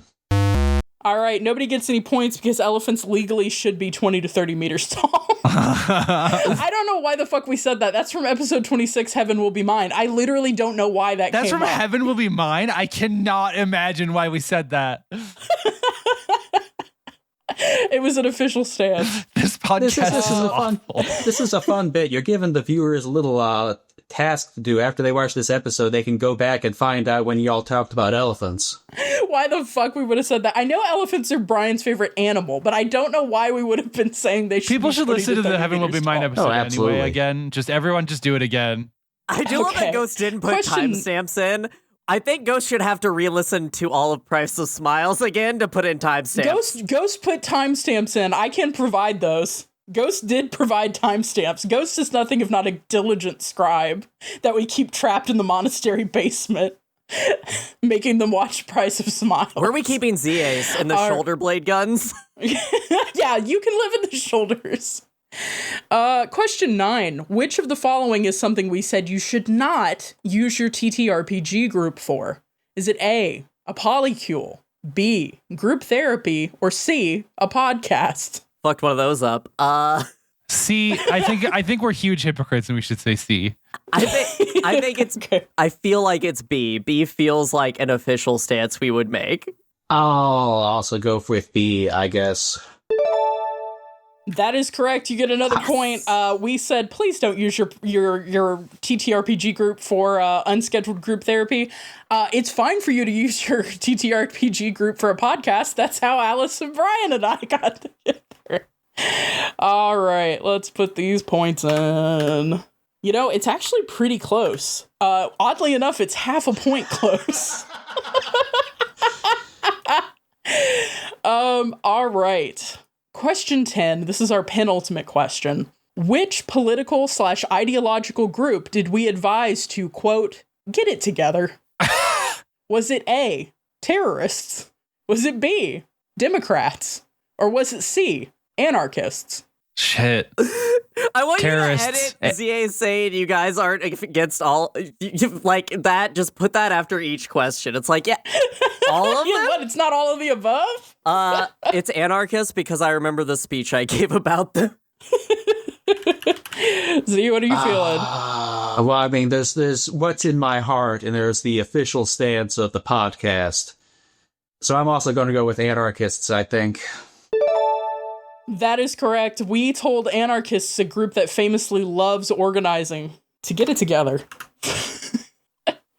All right, Alice, there's a very special question here at the end. What kind of question do you think that is? Giant Robo! Bonus question! That's beautiful. All right, y'all, for this bonus question, which of these was not an official stance, but a hard stance? A metric that Ghost also tracks for each of these. Was it A, exposing the Moonies cult and killing Shinzo Abe was based? Was it B, Texas is the Dark Souls of football? Or was it C, the division between civil engineering and aeronautic engineering is because air is not civilized? Okay, you cut off for that last one. Okay, the last one is the division between civil engineering and aeronautic engineering is because the air is not civilized. I think it's that last one. I am pretty sure I said that. I think it's that last one. Okay, so you think that's a hard stance as opposed to an official stance. Okay. I don't think it's the Texas one because we rage on Texas for a lot of things, but we don't talk about a lot of sports. I'm going to say A. Okay, you think that was our hard stance. I think that's our hard stance. Z, which of these do you think was the I'm hard gonna pick A stance as well. as opposed to the official? I'm gonna see how that goes. Nobody gets the point. Texas is the Dark Souls of football was our hard stance from Metal Gear Rising Revengeance. Oh, I forgot the one time Texas football has ever come up. Nanomachines, Okay, son. that makes sense. Okay. It's all coming together. All right, Memory hold Senator Armstrong. Just put him where he belongs.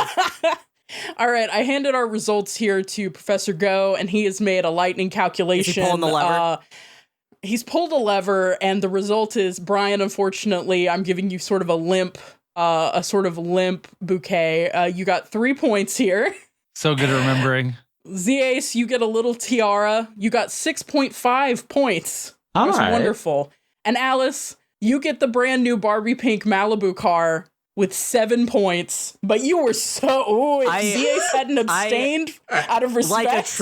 Like a true lesbian, I have reached over and I have taken Z-Ace and Brian by the hands and pulled them up onto my podium with me as we all salute Giant Robo as he's raised up the flagpole.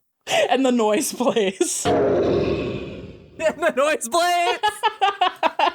You're an honorary lesbian when you're up here with me. I think you got full points. Well, thank you so much. The respecting woman half point of honor. All right. Next up, in lieu of a letter this time, this is our 50th episode, not counting our bonus episodes, various of. And I just wanted to say, on behalf of the whole pod, thank you. It's been a very fun run so far. Hanging out with everybody on social media, Discord, making new friends, guesting on the podcast occasionally. I love that we've had listeners who are like, I know about this stuff and had them on, and it's been a fun time every time. Leaving reviews that help us show up in searches, which is great too. We did decide to name our show something, which is often also invoked for like religion and football. So sometimes our SEO is not the greatest because we're tied up with people. Or shout out to the long dead bodybuilding podcast that still shows up over ours on YouTube, even though they haven't posted a video in like 4 years. With your help and YouTube engagement and reviews, we will slowly crest over these mediocre failures, and we will become the giant robot that you want to see with our stern, beautiful face. But we did have a review come in on Apple Podcasts that I wanted to read out.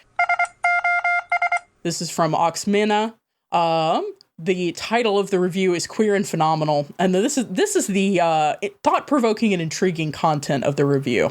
You know those commercial/instructional videos that show how wearing steel-toed shoes keeps your feet from being crushed in an accident on a work site?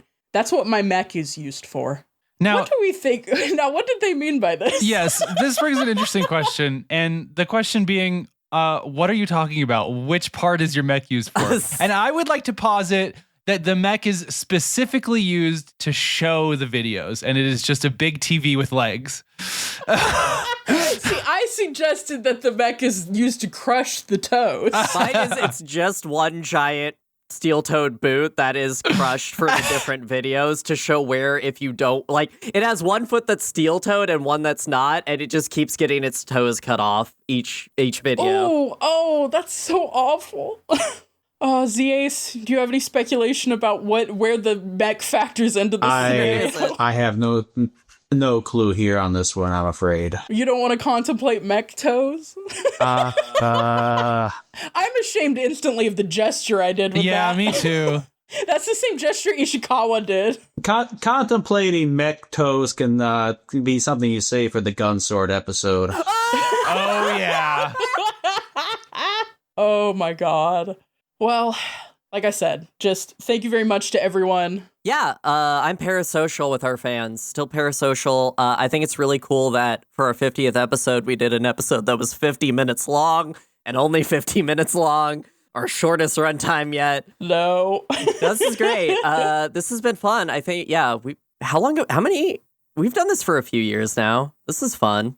I think we should keep doing this. Yeah, we launched in 2023, actually. In August, I think, was our first episode. I think the best part of this is the sense of community that I found within the mecha space. I think that there's so many cool people who are... I talk a lot about being in a post-cringe society, and I think we're all just willing to come in and say, hey, guys, it's cool to just talk about these robots, pay heed to the things that they do that are problematic, but just really enjoy the space and the fact that you can see Giant Robo fall slowly into water and go, damn, that's fucking cool, and find some people on the internet who go, yeah, that was really coolly animated. I like when he fell in the water and then cried afterwards. It's beautiful what we found here. You cannot shout out a special attack name if you have an ounce of embarrassment in you. No. True. Yeah, that's just true. Alice literally just shouted out a special attack name earlier. Ryan, do you have a heartfelt moment, heartfelt comment for everybody? Bare your soul. Kisses. No, I'm very grateful. This is it is a special privilege to kind of have left, regardless of where we go with this show, which we have many plans for the future, but we've made an impact, and I think everyone who makes things for other people to enjoy, especially in the current economy, that are free, I like to pat myself on the back for that. So yeah, this is one of the things I'm proudest of in my life right now, which is wild considering the episode we just dropped on Real Steel where I rapped. But, that's que sera. And everyone on Earth loved it. Including my mother. All right, that has been this episode of On the Shoulders of Giants, where we discussed Giant Robo, The Day the Earth Stood Still. Any short parting thoughts, y'all? It was a blast. Thank you all for having me on. Yeah. Yeah, of course. Thank you. I'm really glad we had a tweed jacket wearing professor with us. It was so great to have Z-Ace here. I'm excited for what the next 50 episodes hold, but... You say that. I could get my tweed jacket out of the closet if you want. I could have been wearing one the whole time. It's not a visual podcast, you were, as far as the listeners are aware. As far as the listeners are I'm wearing my concerned. machu beanie, you're wearing your tweed jacket. No, I love this. As long as there is still things out there like this that I haven't consumed, I'm so happy to be in the mecha space. I just want to say briefly that there's a whole sequence where Genya has a nightmare and then wakes up and looks naked, but then takes a phone call standing in front of a plate glass window in like a black bikini cut underwear Is it situation. brown? Yeah. And we didn't talk about it, but no, it's black. that one was black. That one's black. We were clear on that one. It's straight up a Speedo. And I just didn't want to end the episode without having mentioned it. Brian? Commander Chujo, my number is... Thanks for listening. Pilots, remember you can reach out for advice from the team at our email, questions@osgpod.com, and non-pilots can send general questions or feedback to the same address. You can catch up with us on social media. The links are in the description for updates and more. You'll also find a link to the show Discord there. Come hang out. Z-Ace, if they want more Z-Ace, where can they find you? Well, if you go to youtube.com/@robotblueprint, you'll find my YouTube channel that has a few videos on various robot cartoons of the 70s. I just finished one on Daitarn 3 a month ago, and that's a blast, I think. Get to see it. Speaking of mech toes, that guy has swords for feet, I'm pretty sure. Yeah, the foot situation on that robot is a little complicated, maybe. It's dire. So ZS won't sing their own praises, but I will. They are so well researched and put together, and they are just a great encapsulation of the great research and preservation that's being done in this community. And thank you, ZAs, for doing it. And people should, and these are like full screen. These aren't second screen experiences. There's depth to these that... Do not put it on your phone. Do not watch Subway Surfers. They're so good. It is fine if you watch it on your watch. I'm perfectly okay with that. Okay, that's but the not a exception. Casio watch, right? No. Don't push it, maybe. I don't watch YouTube video essays. Like, that's just not my thing. But I have watched a bunch of these. I like them a lot. They're really good. You. People should check them out. Yeah. Well, with that, make sure to check back in 2 weeks when we'll be discussing the visual novel Stories from Seoul, The Gundog. Until then, goodbye. I love you, and I'm shooting myself in the head right in front of you. Can happiness be obtained without sacrifice? Can a new era be achieved without tragedy? Please, ZAs, find the answers and tell me. You know, I think you're setting me off for a pretty heavy task there. I'll do what I can, I think, but no promises on that one. Until then, goodbye, I love you. Goodbye, I love you. Half my body is disintegrated and I'm sprawled amongst the tubules.